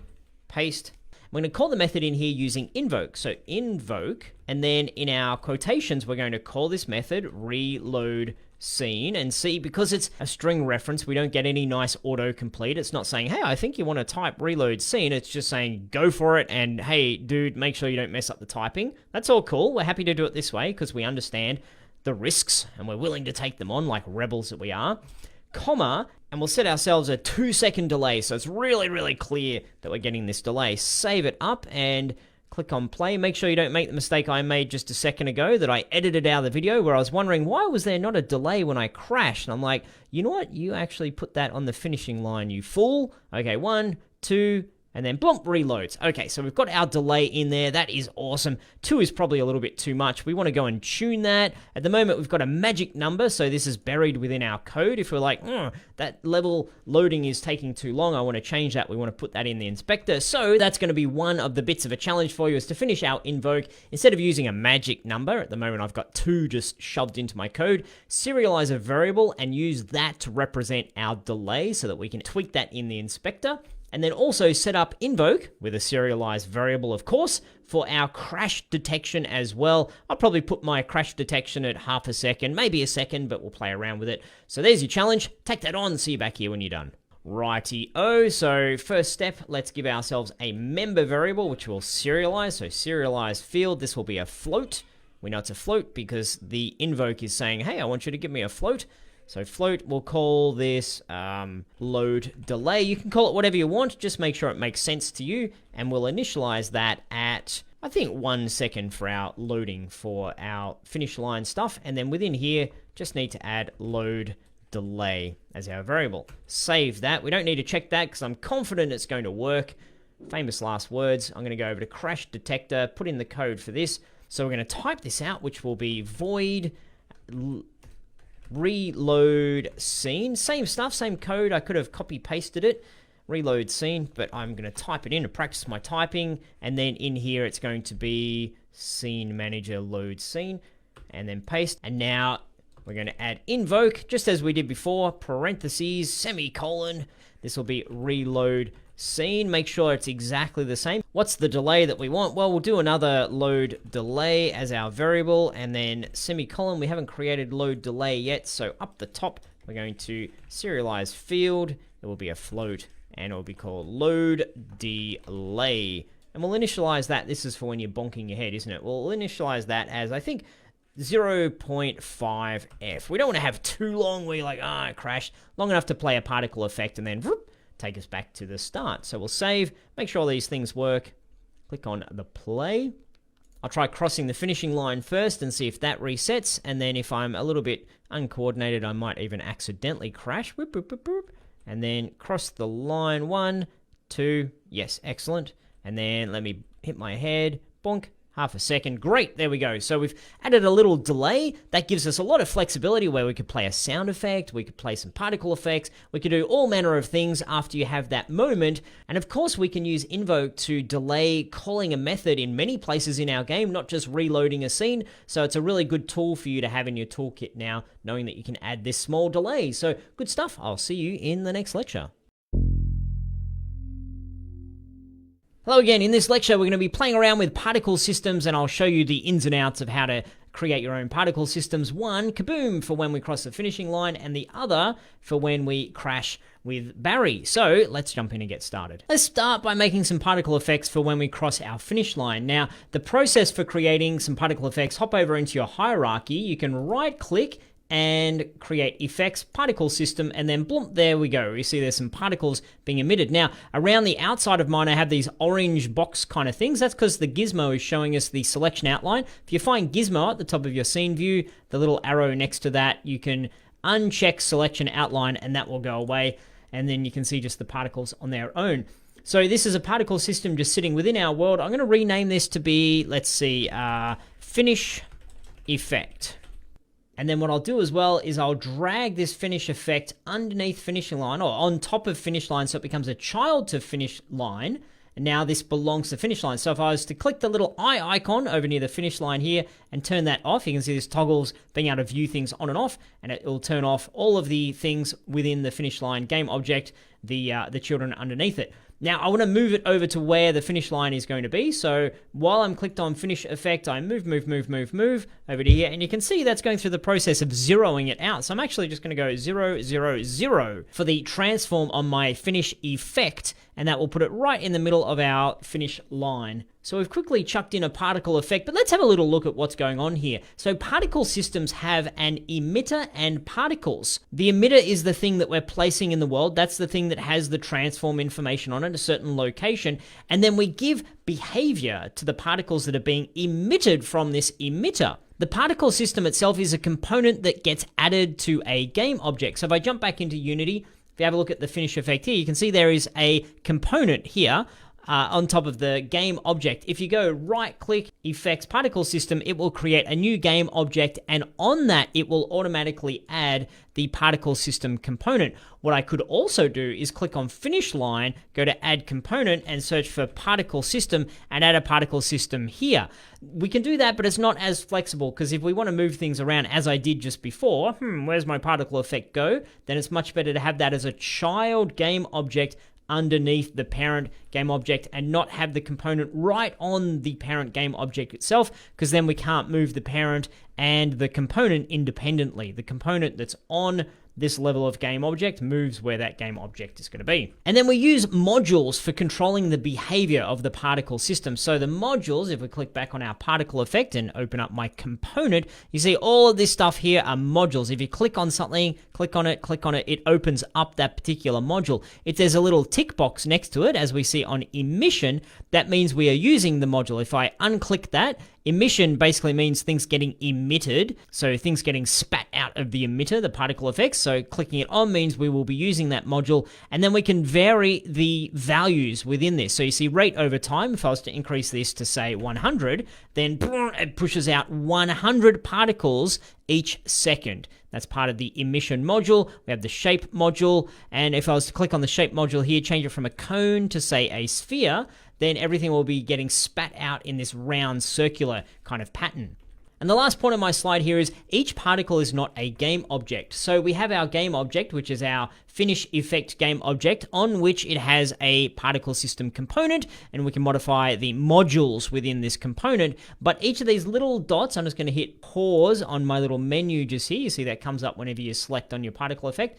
Each of these little dots or particles is not a game object, and it's created in such a way that it's as efficient as possible to have gazillions of these particles floating around.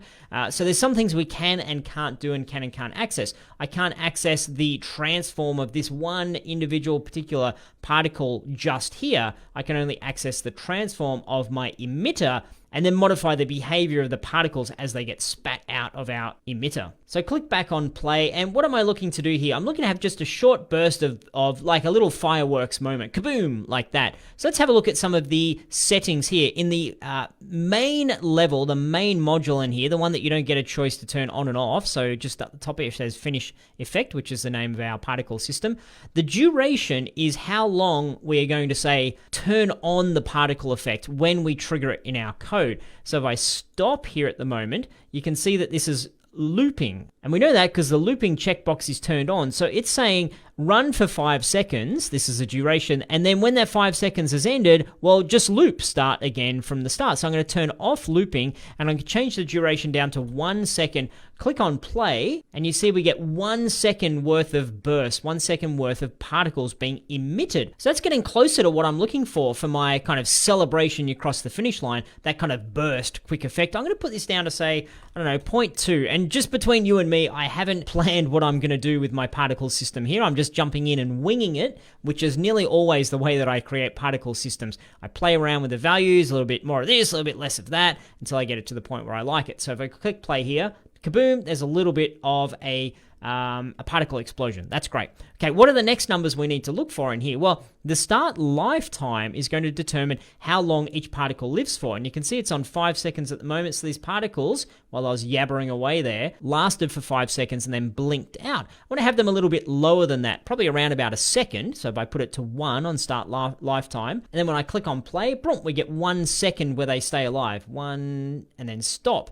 But I want a little bit of variation. I want some of them to last a little bit longer, some to last a little bit shorter. So just to the right of our value here, you see the little drop-down arrow thingy. Click on that. I'm going to choose of a couple of things here. I'm going to choose random between two constants. What's that mean? Well, a constant is going to be a fixed number. So at the moment, start lifetime is saying random between 5 and 1. It's a little bit backwards. It's kind of between 1 second and 5 seconds. I'm going to make this between 0.2 seconds and 1 second. That's fine. We'll see how that goes. Click play. If you watch closely, some of the particles blink out very quickly and some last longer. That means there's going to be a randomness. Each particle will be assigned a random value from 0.2 to 1. So it could be 0.6 or 0.5 or 0.8 that it will last for, that it will stay alive for. Okay, the next thing is start speed. So at the moment we get this gentle kind of like coming out of our finish line. Let's change that as well. So instead of 5, let's do it random between two constants to get some variation in there.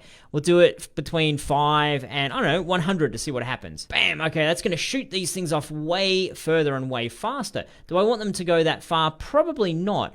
And what's really interesting is the distance that the particle effect travels is a function of its lifetime and its speed. So if something is going to go at 100 and last for 1 second, it's going to go maximum speed for maximum amount of time. So I'm going to reduce the overall variation there. I don't want these things going all so far. So what do I want to do? Reduce the speed or the time? Probably have them last longer. Last shorter. So 0.5 there. So they're not going quite as far. They're not living quite as long. There's still some of them shooting off a long way. So I'm going to change this to 0.3 and maybe this to 50.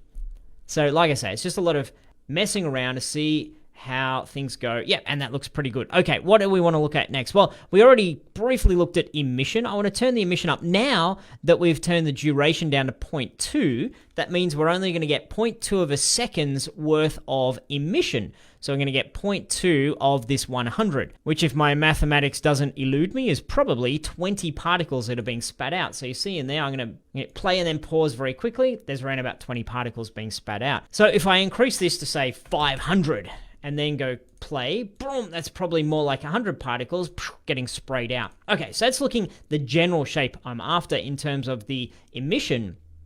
But speaking of shape, we can change the shape of the particles. See how they're kind of these soft, kind of fluffy little particle balls here? If you scroll all the way down in your particle system, click on Renderer, we can change in here the material that's being used. Click the selector, and you should have some options in here where you can change to the sprite default, which is a square shape. It's just a straight up square block. And I like that because it gives it a little bit more texture, I think, when you play.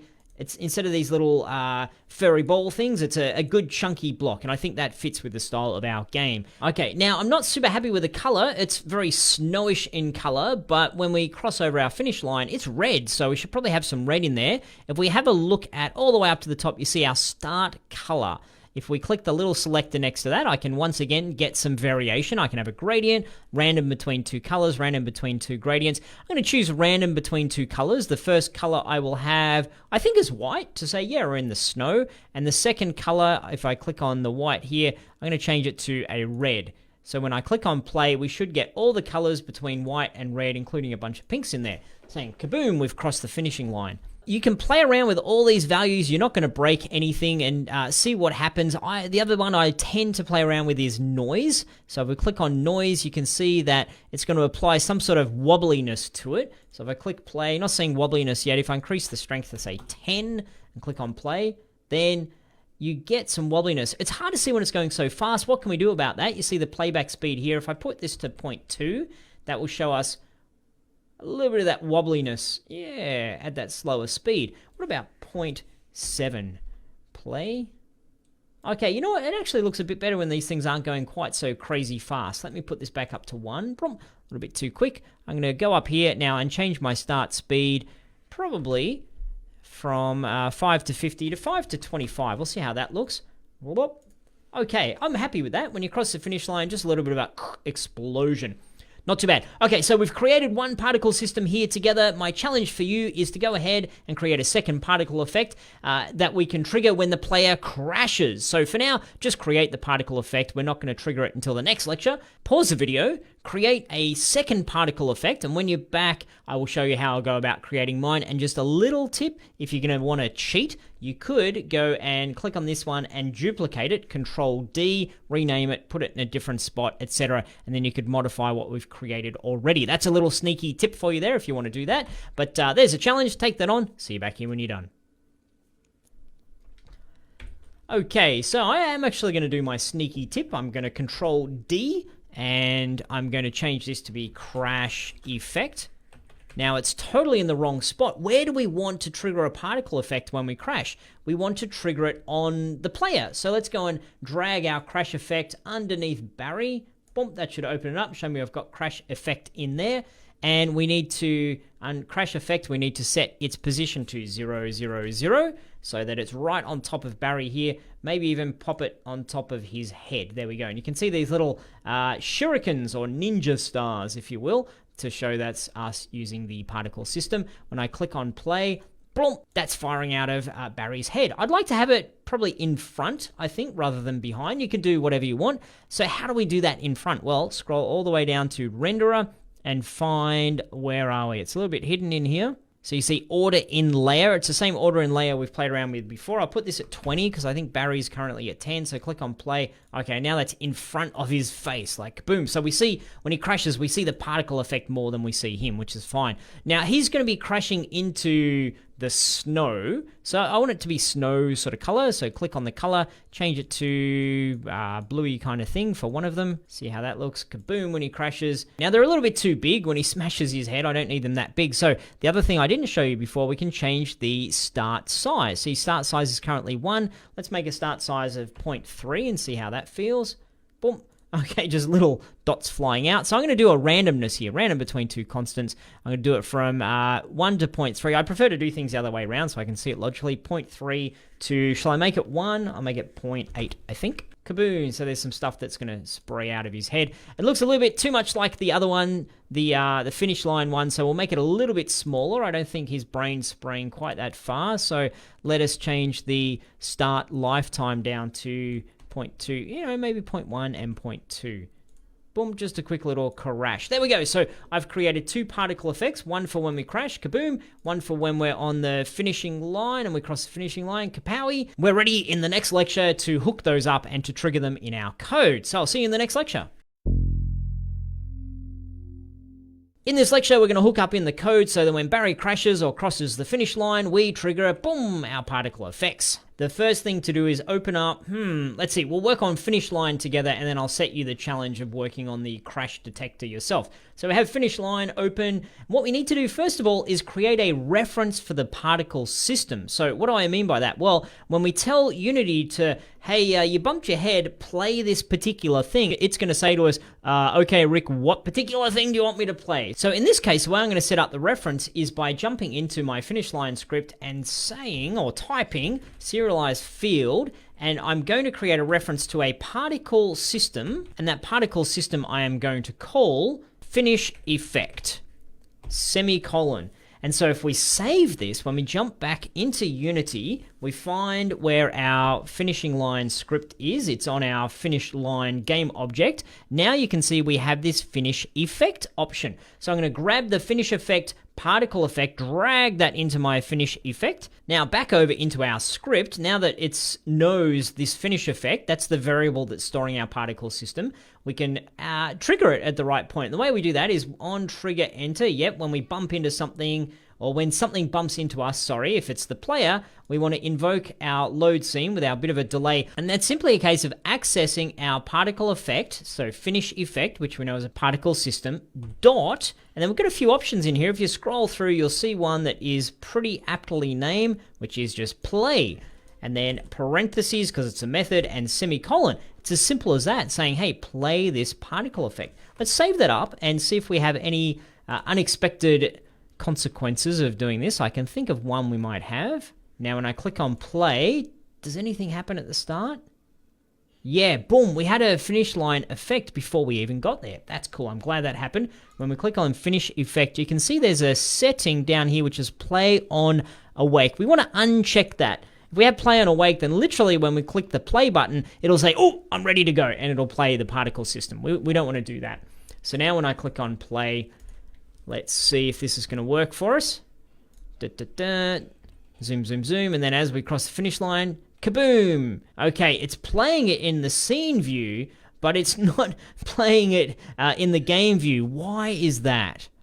Well, my guess is if we click on the finish effect, scroll all the way down, find our order in layer, set that to 100 just to make sure that's not going to be a thing at all. Okay, so let's scroll. You see the play on effect for that other particle effect. Kaboom, in the world is playing in our scene view, but not our world view. It's a bit weird, it's got me a little bit confused. Let's see if we can figure this out. Okay, so I've had a little bit of a poke around. I think I know what the issue here is. We click on the 2D button, or click to change from 2D to 3D, you can see that our particle effect is, I don't even know where that is. You know what? It's behind the camera. So we can see it when we're in scene view, but we can't see it when we're in game view. So the reason that's happening is our finish line has, let's see, the finish line Z position or Z position is at -35 and our particle effect is at 0. So the particle effect is right on top. There's some weirdness going on there. So let's just sort that out. Let's go to the finishing line. Let's make this 0 for the Z value. And then you can see that the poster's way off in the background. I think those ones, aha. So my apologies, I didn't zero those out when we created those. So click on post, make the Z value 0, click on top, make that 0 as well. Let's click on the finish effect, it's at 0, the finish line, so it's all at 0. Nothing is being way off in the distance or the other side of the camera. Now when we click on play, we should see that we cruise along. Kind of weird looking at it over there, other side. Yes, it's in front, boom, and then we reload. Excellent, so there we go. We've got that figured out. Job well done. Click back on 2D to go back into 2D mode. I'm going to save that up, and I'm going to issue you a challenge. The challenge is to trigger our crash particles. So when the player crashes, trigger the crash particles to play, and make sure you pay attention to things like the order, so sort all that out, as well as making sure that there's no weirdness like play on awake, for example. So there's your challenge, take that on, see you back here when you're done. Okie dokie. So the first thing I'm going to do, because I noticed it before, was click on Barry, click on the crash effect, and as soon as I click on it, we get this play on awake. So I'm going to turn off play on awake, boom.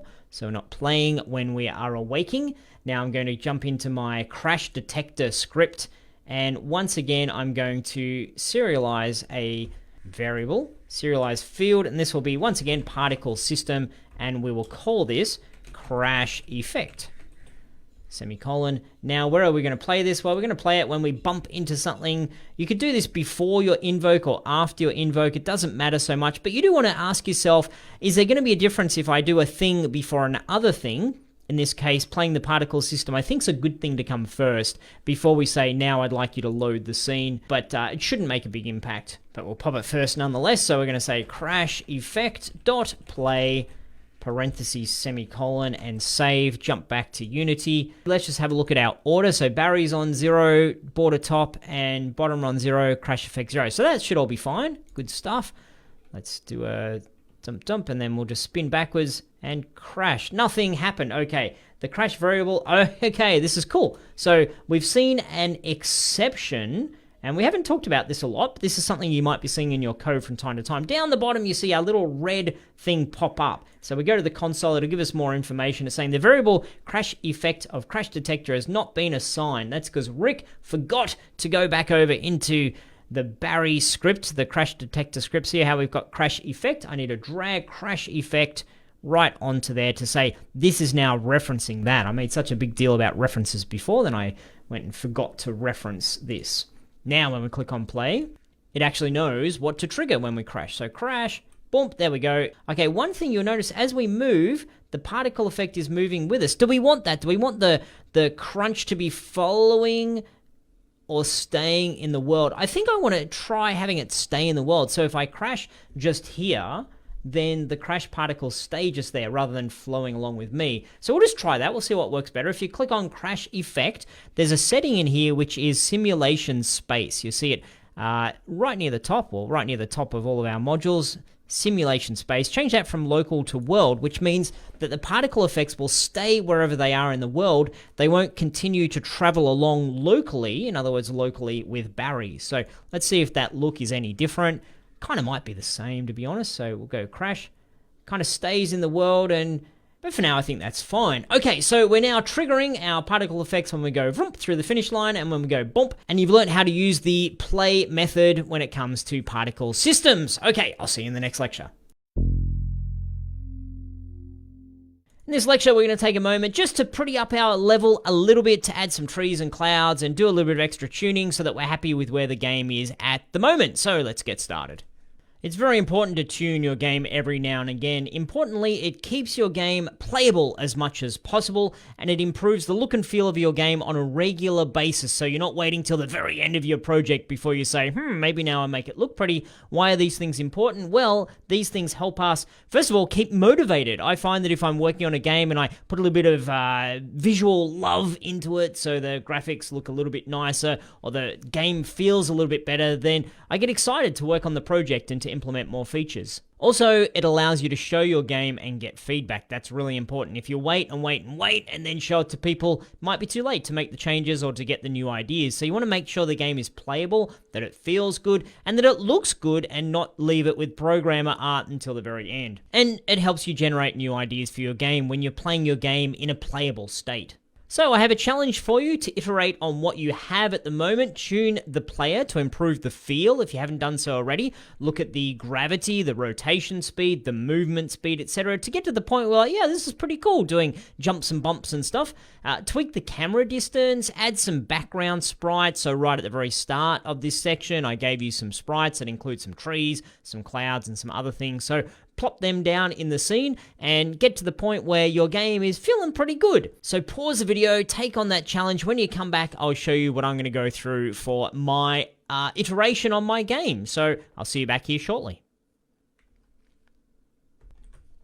Okay, first step, I want to play around with the camera. It's far too close for me. I'm not seeing enough of what's coming up, so I'm going to click on my follow camera and change the, where are we in here? The lens ortho size. I'm going to put that to 10, I think, see how that goes. Now I want to play around with Barry a little bit, change the gravity scale. So I've been playing with this, and I think he's just a bit too light and bouncy. I'm also going to move him a little bit more up the hill, so I've got a little bit more of a runway, and I'm going to move my finishing line to the actual finishing line, because I don't need to be playing around with that at the moment. I might do a little bit of a quick iteration on my level layout as well, because I think I've got just the same thing over and over and over. So I'm going to do a little bit of a down at the end, I think, just to lower the level a bit at the end. So I'll speed this up so you don't have to watch every last little bit.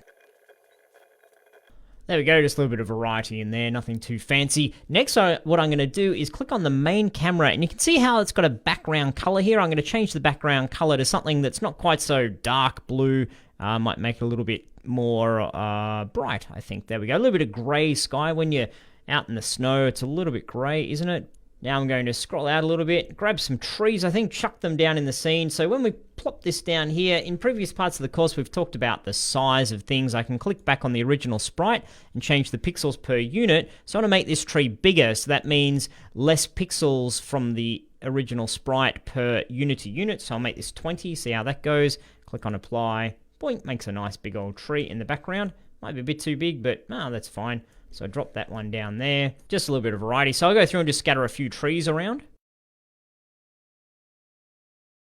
Just a little trick for you here. If you want to have your sprites look slightly different, but have the same sprite in there, you can go to your x-axis and just put a minus at the start of it, blop, and that will flip it. So it's kind of like doing a flip horizontal. Let's see. Minus, there we go, just give it a different shape so they don't all look exactly identical, as if we've just gone and duplicated them in the scene, which is kind of what we've done, but we're pretending we haven't done that. And obviously just scaling things up, so some are a bit bigger, some are a bit smaller. There we go, some trees in there, just to give a little bit of different flavor. Now we'll throw a couple of rocks in there as well. Might put some rocks down in the holes here. What we could do is put some collision on these rocks, so if you actually go bonk into a rock, then it ends the level. We could do that. I'll pop this here for now, and that's a maybe to do that later on if we want to do that. There's a little rock, so I'm just scaling these up. You could also go and change the pixels per unit, which would probably be a good thing to do. Duplicate a couple of those, so I won't take too long doing these. Just a couple of rocks here and there. Give a little bit of extra flavor to our world. Okay, and then the other thing I'll do is drop some clouds in the background. So pop it in. This one I will do it properly. Click on the cloud. Actually, I'll click on all these clouds. I suspect they're similar, and change the pixels per unit to 10. Make them gigantic. Apply. Boop, there we go. Got this cloud in the background. Make sure it is in the background behind the other things. And then we'll chuck in one of these other clouds. Here it goes. Okay, pretty good. So I'll throw in a few clouds. Finish line, I'll return to where finishes lines are supposed to be, down the end of our level. Okay, make sure from time to time you're clicking on play to see how it's actually looking. Beep, beep, beep. Okay, got a tree, got some rocks. Makes me think I should try to not bump into that rock, but it's okay. Oop, didn't bump into it. Okay, cool, so it's coming along okay. Happy with that. I could put some more stuff down. We could get some more assets. We could put in some grass. Could put in all manner of exciting things into our scene, into our level, but you don't want to spend too much time hand placing all these things, because if we say, this jump's not quite right, then we have to change the tree and change the rock, etc. But good to do a bit of finessing. I'll also, while I'm here, I've just dumped a whole bunch of stuff randomly in the hierarchy, so I'm going to jump down the bottom here, right click and create empty. I'll rename this to environment. and I'm going to reset the transform. So I just right click on transform, see how it says reset here, puts the position to 0, 0, 0. Why do we do that? Well, we've had issues before where some things have been in this, really weird Z value, and then we haven't been able to see it. So resetting it, I know it's right at the 0 point. Now I can grab all of these things I've just dumped in. So shift clicking in there, drag them on top of environment. Now I can close them up so they don't have to take up all that space in my hierarchy, but they're doing exactly the same thing as they were doing before. One thing I nearly forgot to mention is you might be seeing a little bit of jitteriness with your character here as they're zooming along, and that's caused by a disconnect between the way the physics is being calculated and the way the graphics is being calculated. The way to solve that is to click on your player, then jump over to interpolate and make sure that is set to interpolate. That will smooth out the frame so that you don't see any sort of bounciness or jitteriness. So there we go, there's my level. A couple last little finessing tweaks I'll do. The tree looks a bit wonky in a couple of spots, but we've made our game look a little bit nicer. So please do share a screenshot or a short gameplay video of where you're at with your game at the moment. I look forward to seeing it, and I'll see you in the next lecture. In this lecture, we're using FindObjectOfType to access our surface effector 2D and to speed up our player, so we can make our jumps a lot more interesting by having a boost in our game. So let's get started. Let's start by opening up our player controller script, having a look in there. You can see that we've got a mechanism for getting a reference to a component, and that's called getComponent we're using in here. And this is when there's a component that is on the same game object. So player controller is on our Barry game object. You can see down here we've got our player controller. So we use getComponent if we want to get any of the components we can see in here, the rigid body or the transform, the capsule collider, or the other script we've got on there. We can use getComponent, and Unity will know, aha, you're looking from within this same game object. But what if we have something that is on a different game object? So for example, here's Barry, game object. Here's our level sprite shape, different game object. And on this other game object, our level sprite shape, we have the surface effector 2D. So we want to be able to mess around with this. We want to be able to increase or decrease the speed to increase or decrease our character. So the way that we can access that from one script or one game object, we can say FindObjectOfType. And FindObjectOfType is good if you've only got one of those things in your scene. So we've only got one level sprite shape, which means we've only got one surface effector 2D. This particular approach wouldn't work if we had many of these. So if we're saying FindObjectOfType tree, and we had a whole bunch of trees, then it would just go and grab the first one that it would find, and it wouldn't be so effective. But we know in our scene, we're only going to have one surface effector. So let's jump into our player controller script, and we'll create ourselves a new variable up the top here, which will be of type surface effector 2D, and we'll call it surface effector 2D as a variable, small s. So type, large S, variable, small s. Now we need to say what's going to be stored in this variable, and to do that, we'll start with surface effector 2D equals, and we'll use FindObjectOfType. Now, one thing you really need to be careful about is there's also a FindObjectsOfType. That's if we wanted to find a whole bunch of things or all the particular things of that type, and it has an S in there, so that can trip you up. So we just want FindObjectOfType. We use our angle braces as we do for our getComponent, and within here we're looking for the surface effector 2D parentheses semicolon. That will now, when we click on play, that will go and look for, it'll snuffle around in our scene and say, hey, I'm looking for a surface effector 2D. There it is right in there. At this stage, you might be saying, well, what's the difference between a component and a type? Because what we're looking for in here is FindObjectOfType surface effector 2D. And components usually are a type as well. So when we add a component, it is a surface effector 2D component. It is a thing that is of type surface effector 2D. That's how we can go and find it. So likewise, if we're looking to find something that is one of our scripts, if we jump back to Barry, if we were looking for a crash detector, we can look for the type of crash detector, because when we create this as a class, it is also making it of type crash detector. So with that logic, you could also look for something that is of type circle collider 2D or of type capsule collider 2D, type rigid body 2D. Those things will work as well if you're looking for FindObjectOfType. But for now, we just want this surface effector 2D. Now what are we going to do with it? Well, we want to be able to use this to speed it up and slow it down. First of all, I'm just going to tidy up our code a little bit. We've got this code in here that essentially is saying rotate the player. So I'm going to create that as a new method that we will call within update. So I'm going to highlight all the way from our if statement down to where our curly braces are lined up. I'm going to hit control period or control full stop on the keyboard and then extract method. This will name it as new method. So double click on new method, F2, and I'm going to rename this to be rotate player. So we don't want to have all these lines of code just sitting in update. That makes update very messy. We want to have readability at all times. So rotate player. It's popped in the private keyword. I'm going to just remove the private keyword. We don't need that at the moment. We know that it's private. Next up, I want to create a new method, which I will call respond to boost. That's a way of saying we're going to boost the player. Now we've got the red squiggly line because it doesn't exist. So we could double click on it and then hit control period or control full stop and generate this new method, which we will do. We don't want to extract. We want to generate a method. So we click on that and it creates the structure for us with a new method. We don't need private. Once again, I've said that before. And we've got respond to boost. And then in here, it's just a line that says, hey, you haven't put anything in there yet. So it's going to throw an exception just to remind us that we haven't put any code in. So we'll delete that. Now, you could have just gone and typed void respond to boost, curly brace, curly brace. You could do that if you want to. You didn't have to go and do the little technique I showed you with the control full stop or control period. Now, I'm going to give you a little bit of framework in here and then challenge you to finish things off. I'll just put a comment which is saying, if we push up, then speed up. Otherwise, stay at normal speed. That's what we're trying to do in here. So that's going to require if statement. It's going to require our input. It's a little bit similar to rotate player, but that's what we're trying to aim for here. I'm going to give you a little bit of a hint with a couple of variables we create up at the top. I'll pop this under our serialized field float talk amount. I'll make a serialized field which will be of type float as well.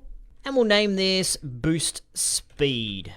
And I'll initialize that at, I think, 30F. And then we'll make ourselves another serialized field, also of type float, and we will call this base speed, and we'll initialize that at probably 20F. Base speed is, well, that's how fast we want to go when we're not boosting, and boost speed is, well, you got it, how fast we want to go when we are boosting. So we've got all the structure in here.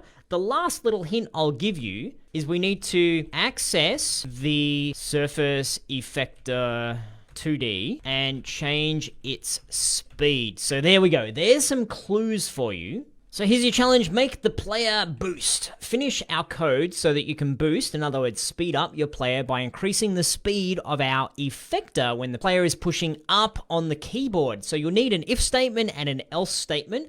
You'll need to get the player input so you know when the player is pushing up on the keyboard, and you'll need to change the speed of the effector. So there's your challenge. Take that on. See you back here when you've given it your best shot. Okay, so we've got a few clues in here. Let's start with the sort of shape we've got down below. If we've got input.getKey, just as we're doing down below, and keycode.up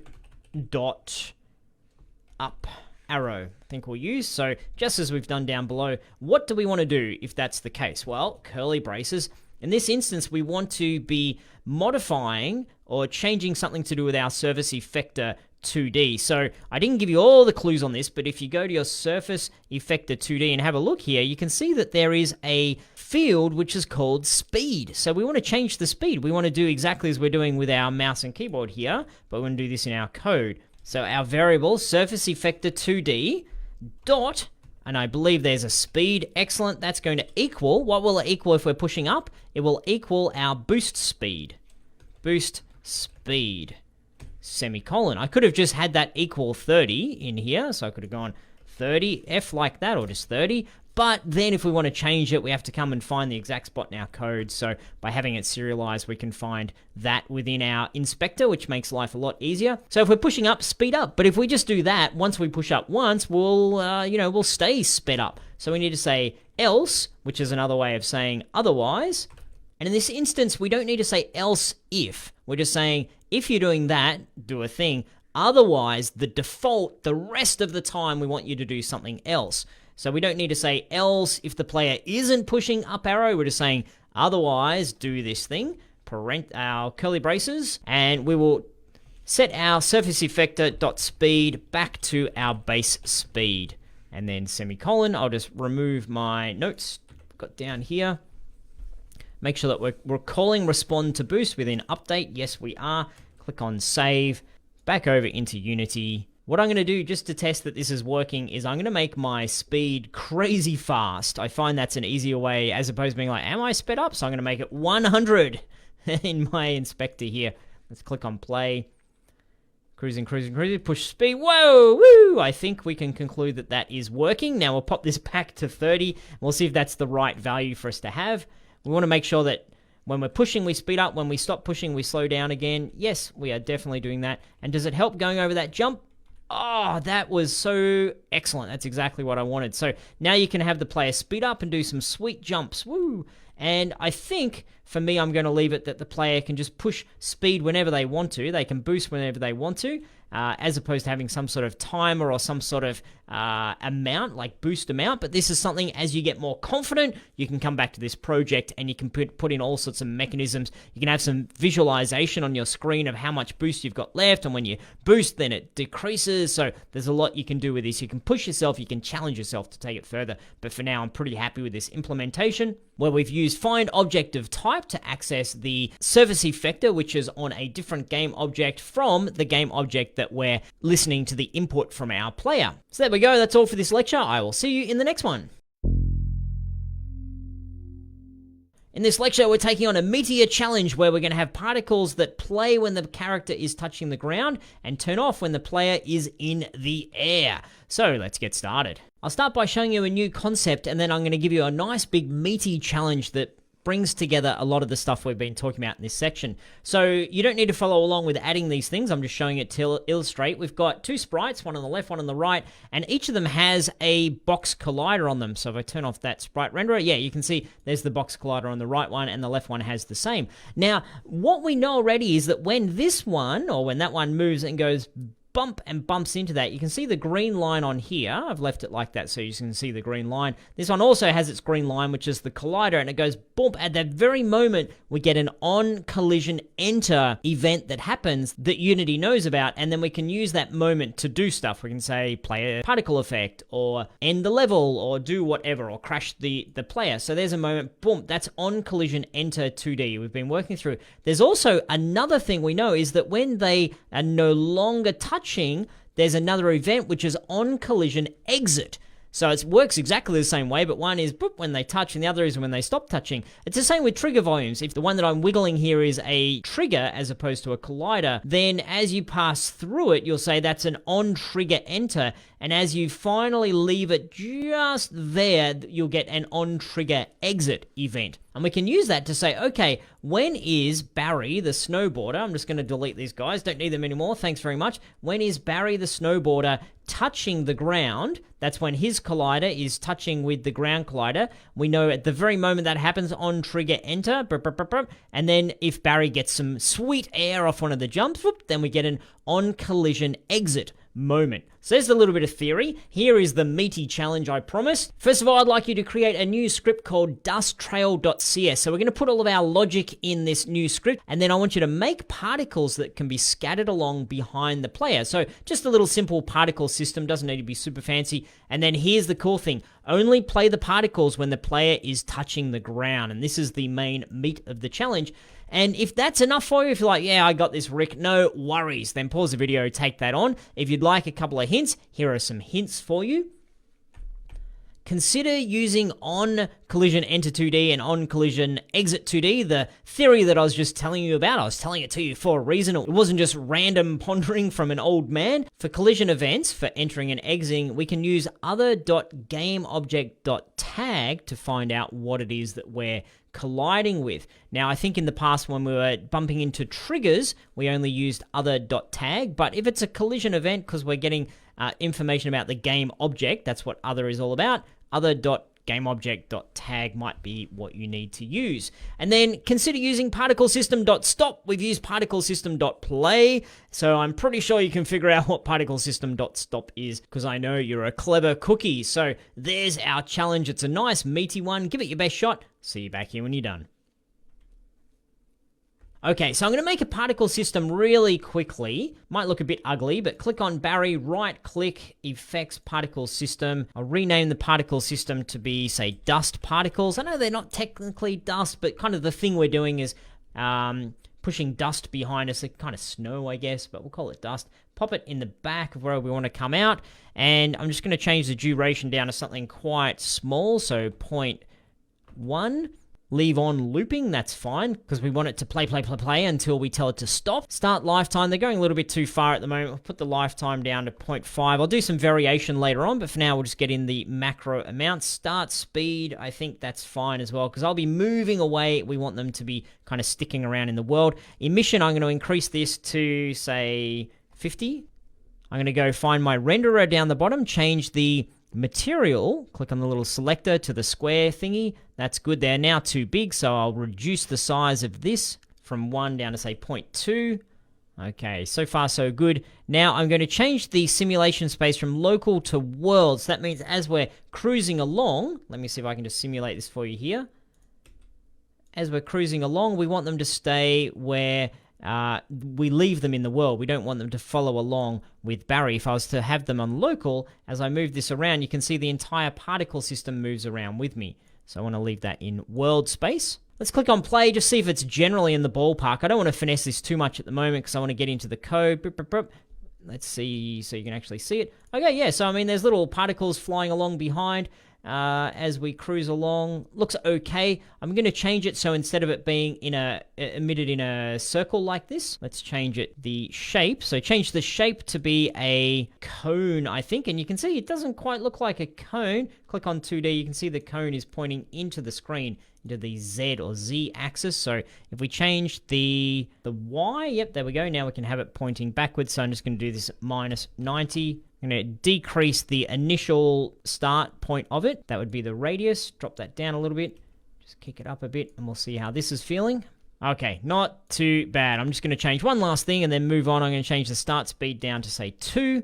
There we go. Some little dust particles. Good enough for now. We can finesse that a bit more later on, but we've got something, and it's called dust particles, and it's sitting on Barry. Next thing I want to do is to create my script. So create C#, and we'll call this dust trail. You know what, first of all, what I'll do is add dust trail where I want it to be added. So I'm going to add dust trail as a script on Barry. So I will scroll down and just drag dust trail onto Barry. You might be saying, why not just put all of these things in the player controller, Rick? We could just shove all of our code in there. You could do that, but then it becomes a big old mess. Every time you go into the player controller script, if you've got 4 or 5 or 6 or 7 different things that it's doing, you're like, where do I find it? What's doing what? How does it work? So if you've got these things as separate scripts, once you've set up the dust trail, it doesn't need to get in the way anymore if you're doing work in the player controller and so on. So this is part of good coding practice, is for each class or each script, try to have it do just one thing, have one purpose to it. Back to dust trail. Now, first thing I want to do is point to or get a reference for our particles. So I'm going to serialize field, and this will be particle system, and the particle system I'm going to call dust particles. Now, pretty sure I'm not going to use start or update, so we'll delete those. And I'm going to create myself an on collision, enter 2D. Just remove the private, tidy up the formatting a little bit. And you know what, while I'm here, I'll also add my on collision exit 2D. So we've got our shape all ready and raring. I'm also going to jump over into my world, click on my level sprite shape, and tag that as ground. It's already tagged as ground. Oh, look at that. We didn't need to have that as a clue. That was already done, so yay for us. I like looking at the visuals when I'm trying to figure out what the code is going to do.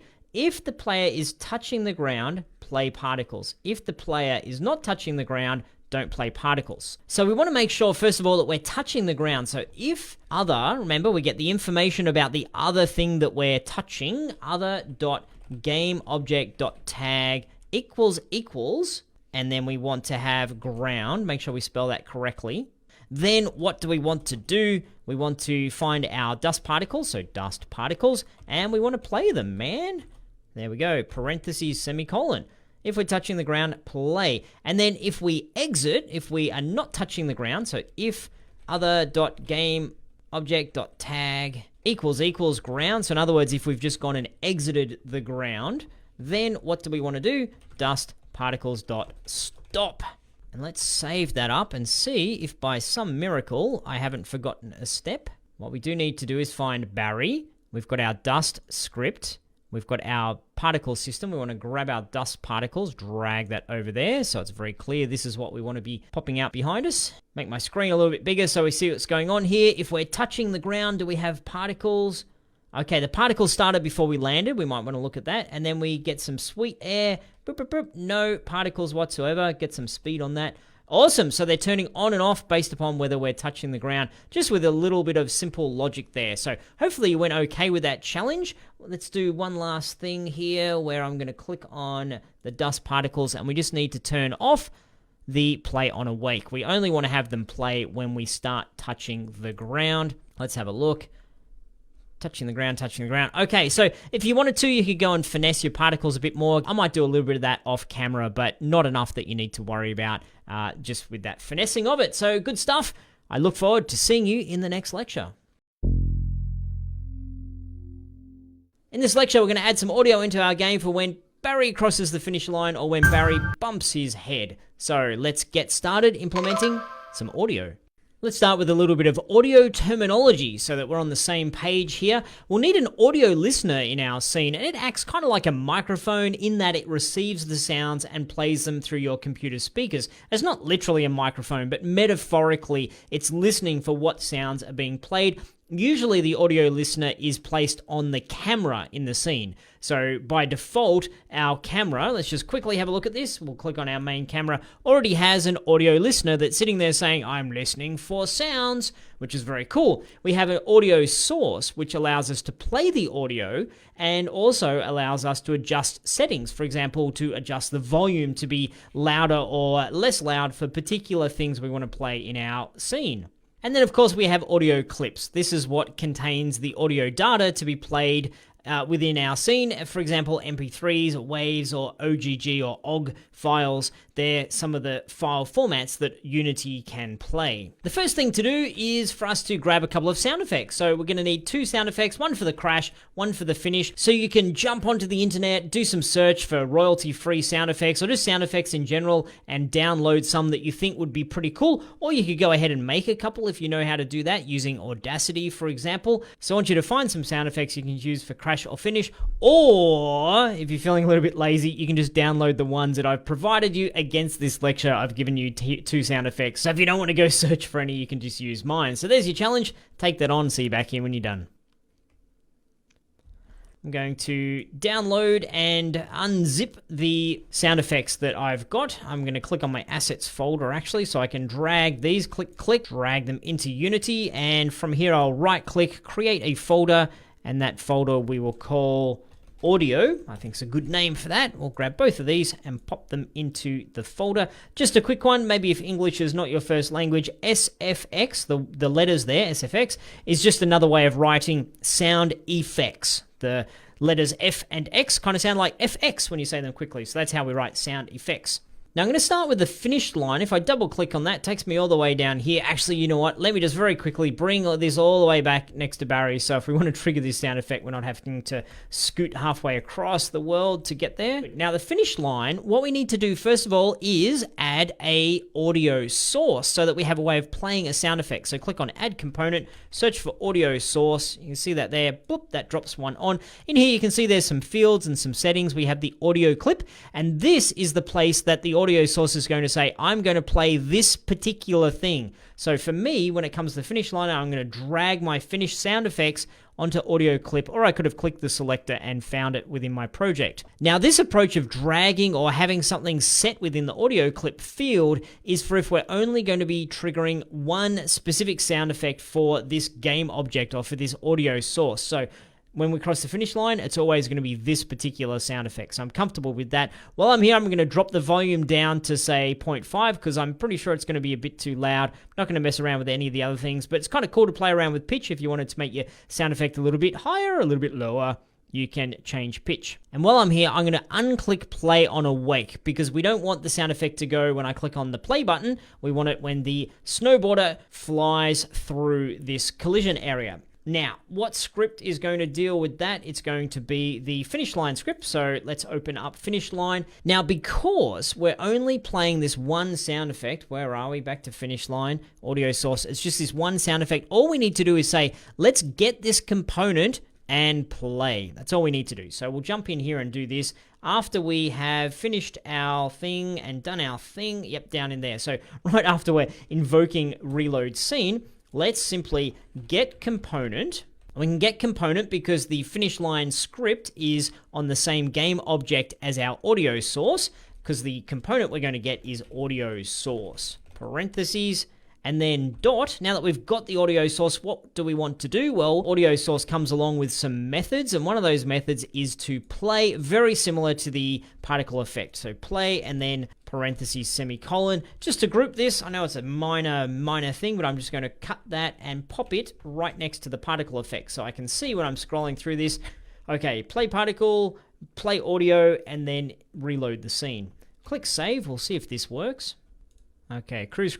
When we hit the thingy, there we go. You should have heard that. Now, that's all there is to triggering audio. Pretty simple, huh?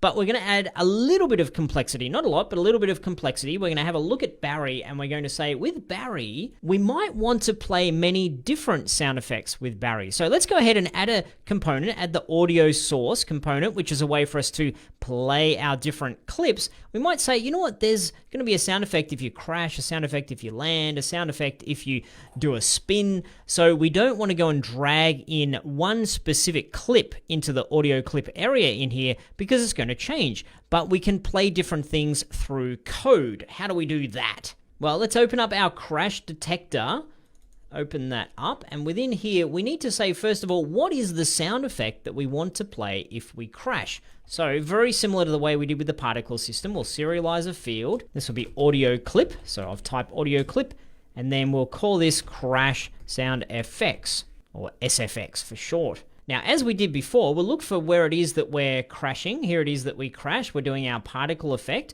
And then next, we will once again get the component. So get component, audio source. However, instead of just using play in here, we're going to do something slightly different. We're going to use a method called play one shot. And that allows us, we put in our parentheses, you can see in here, it says plays an audio clip and scales the audio source volume by volume scale. So the main thing in here is that we can actually say, this is the specific audio clip that we want to play. And we've set that up already, that we've identified the audio clip is going to be our crash SFX. So we'll pop in crash SFX in here.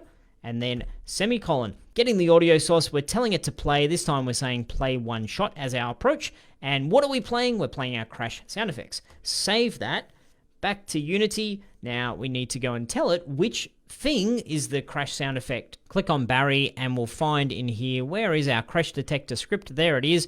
Crash SFX. Which one do we want? Well, this time I'll use the selector just to show you a different flavor. And I'm going to use the crash sound effect. And we could, of course, have in here other fields for maybe there's a land sound effect or a spin sound effect. And then within our code, wherever it might be, it doesn't have to be just within this one particular script. It doesn't have to be in Crash Detector. It could be within Player Controller. We might want to play a different sound effect, but we'll still be accessing the same audio source and telling it to do the play one shot.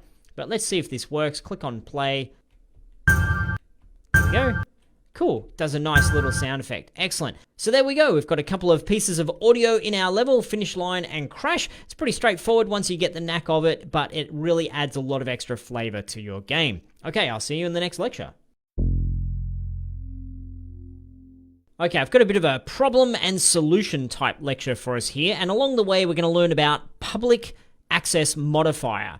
And the problem that we've got, I'm just going to put up my load level delay to 1, so we've got a little bit longer when we bump our head. What happens is when we bump our head, I'll just spin around and bump. I can continue to move and wobble. I can hit the ground again, trigger a sound effect again. So I've got a few things in here that we want to stop and prevent. Basically, when the player crashes, I want to say, you can't control your player anymore because you crashed.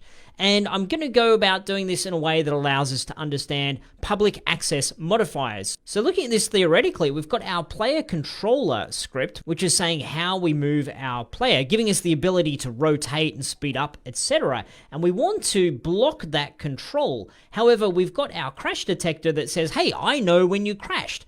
So at the moment, we've got a problem where these two scripts aren't speaking to each other, and we're going to use the public keyword to resolve that. So let's jump into Visual Studio. I'm going to close a couple of things here. I don't need dust trail and I don't need finish line. We're just working in player controller and crash detector. These are the two scripts.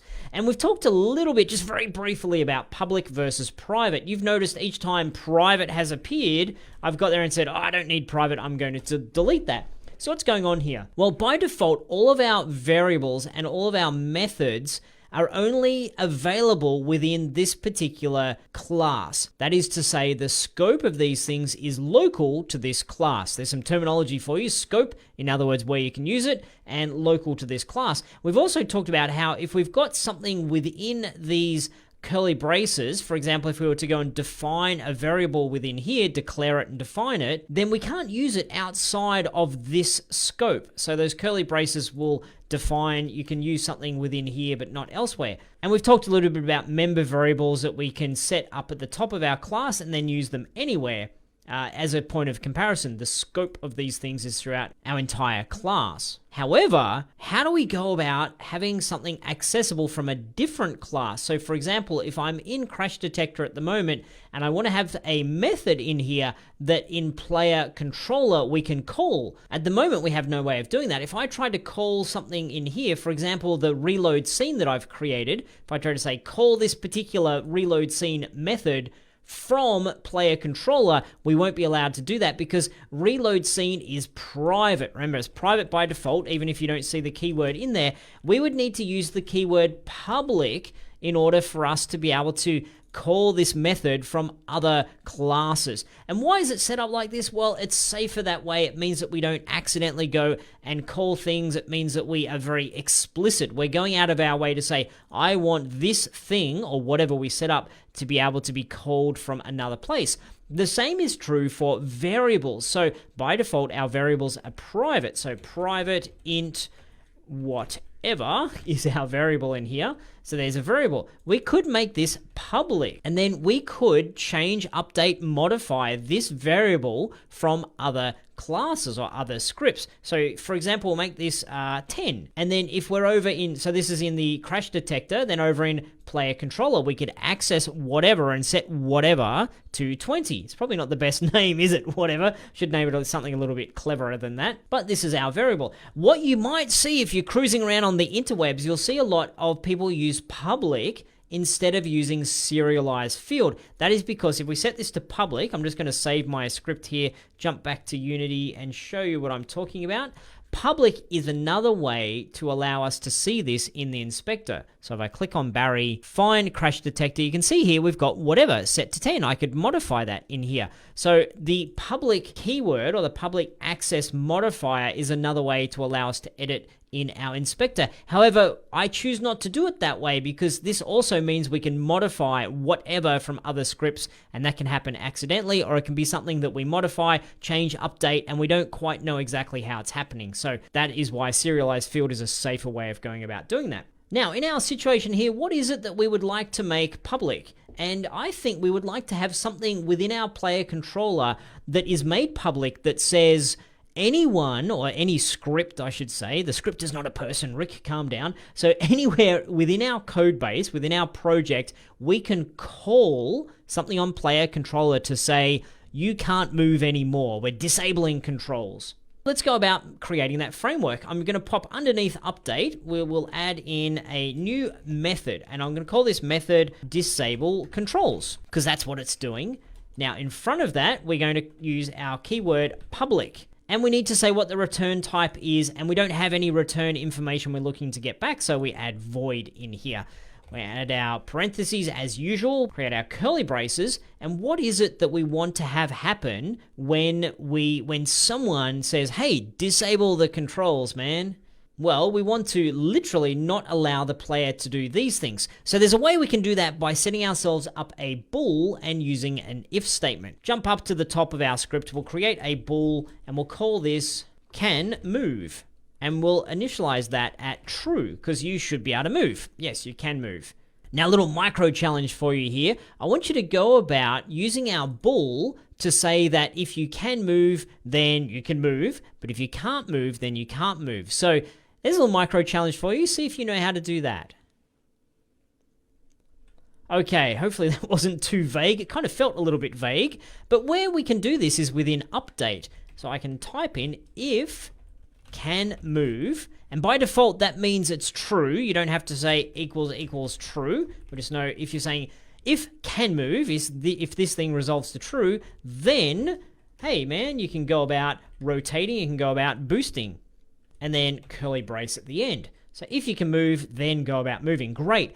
However, what we want to do is put some code in here with our disable controls to change that. So another little micro challenge for you here. What code can we add to our disable controls method so that if it's called, you can no longer move? We will simply say can move, the variable now equals false. We're just flicking the switch on our bool, so it's false. I'm going to save that and head over to Crash Detector, which is the place where we want to be calling our new fancy public method. And the first thing in here, we need to say where the player controller is. We need a reference to the player controller. So we could set up a serialized field and say, this is the particular player controller. We could bring that in. We can manually drag it in the inspector. But we've just learned how to use FindObjectOfType. So let's use that one more time. I'm going to, under my if statement here, if the thing that I bumped into is the ground, I'm going to find object of type. What type do you think it's going to be? It's going to be the player controller, which is the script, which is a class, but it's also a type, dot, and we're going to call something in here. What will we call? You can see it listed right out there in all its glory, this method we've created, which is public disable controls, parentheses, semicolon. So we're hereby calling a public method. I'm going to save that and just show you very quickly, if I was to jump back in here and remove this public keyword from disable controls, save, head back to Crash Detector, it's now like, hey, you can't do this. This is inaccessible due to its protection level, which is cool, shows that process. So put public back in here, save it once again. Crash Detector should be cool. Let us jump into Unity, click on play, and see if we can rotate after we crash. So crash, and I'm banging on the keyboard, but nothing is happening. Excellent. So it has successfully disabled our controls. So just to recap on that, I know it's a new concept, but it's fairly simple once you use it a few times. When we have the public keyword, it simply means that we can access methods from that class in other classes. We can also do that for variables, but we tend not to do that. We tend not to make public variables because they can get a little bit dangerous. It's a lot harder to see if something's been changed as a variable than it is to see if something's being called as a method. Well, I think so anyway. So there we go. We've learned a new thing, which is using the public access modifier keyword. I will see you in the next lecture.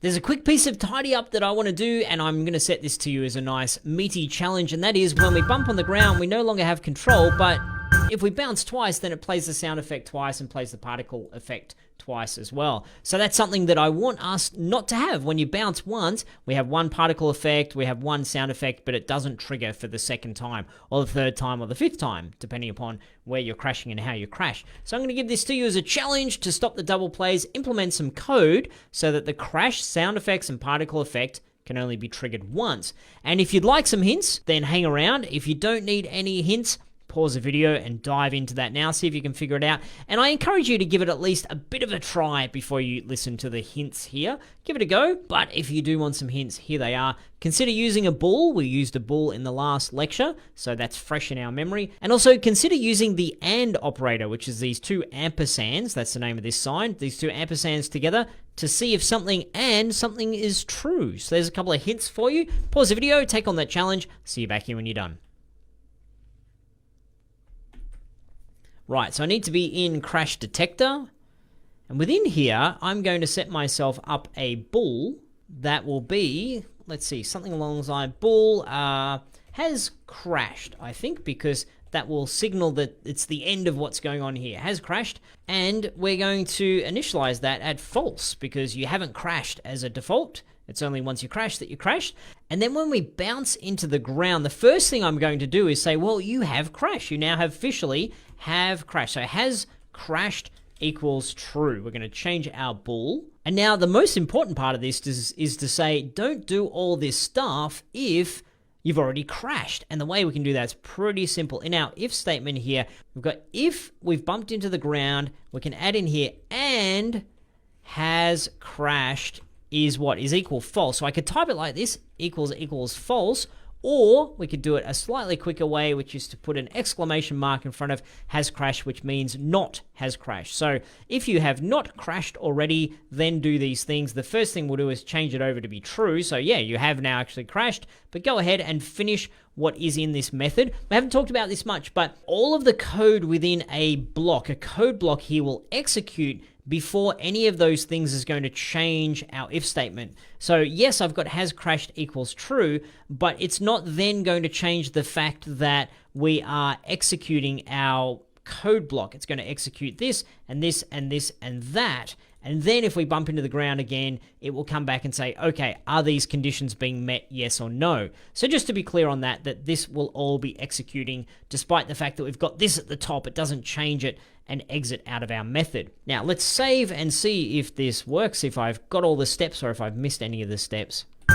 Bounce, and you can see I bounced a couple of times after that, but there was no extra sound effect and no particle effect. So that was exactly what I was going for, just to tidy up that little double bounce thing. So that was a very quick one, quick little exercise there in tidying up our code. Nothing more in this lecture. I will see you in the next one. We've reached the end of this section. Well done. We've made ourselves a fun little snowboarder game and learnt a lot about Unity and C# in the process. You could, of course, add a bunch more features to this game. You could add score when you do spins. You could have a timer to see how fast you complete the level. You could add some extra hazards, different sorts of jumps. You could add different sort of mechanism with boost. And of course, you could add a bunch more levels. So lots more we could do, lots more things. You could come back to this project as your skills and knowledge develops. But for now, we're going to move on to the next set of learning we want to learn in this course. So feel free to jump in the next section and let's get started. Subscribe now and press the bell icon. Never miss any update.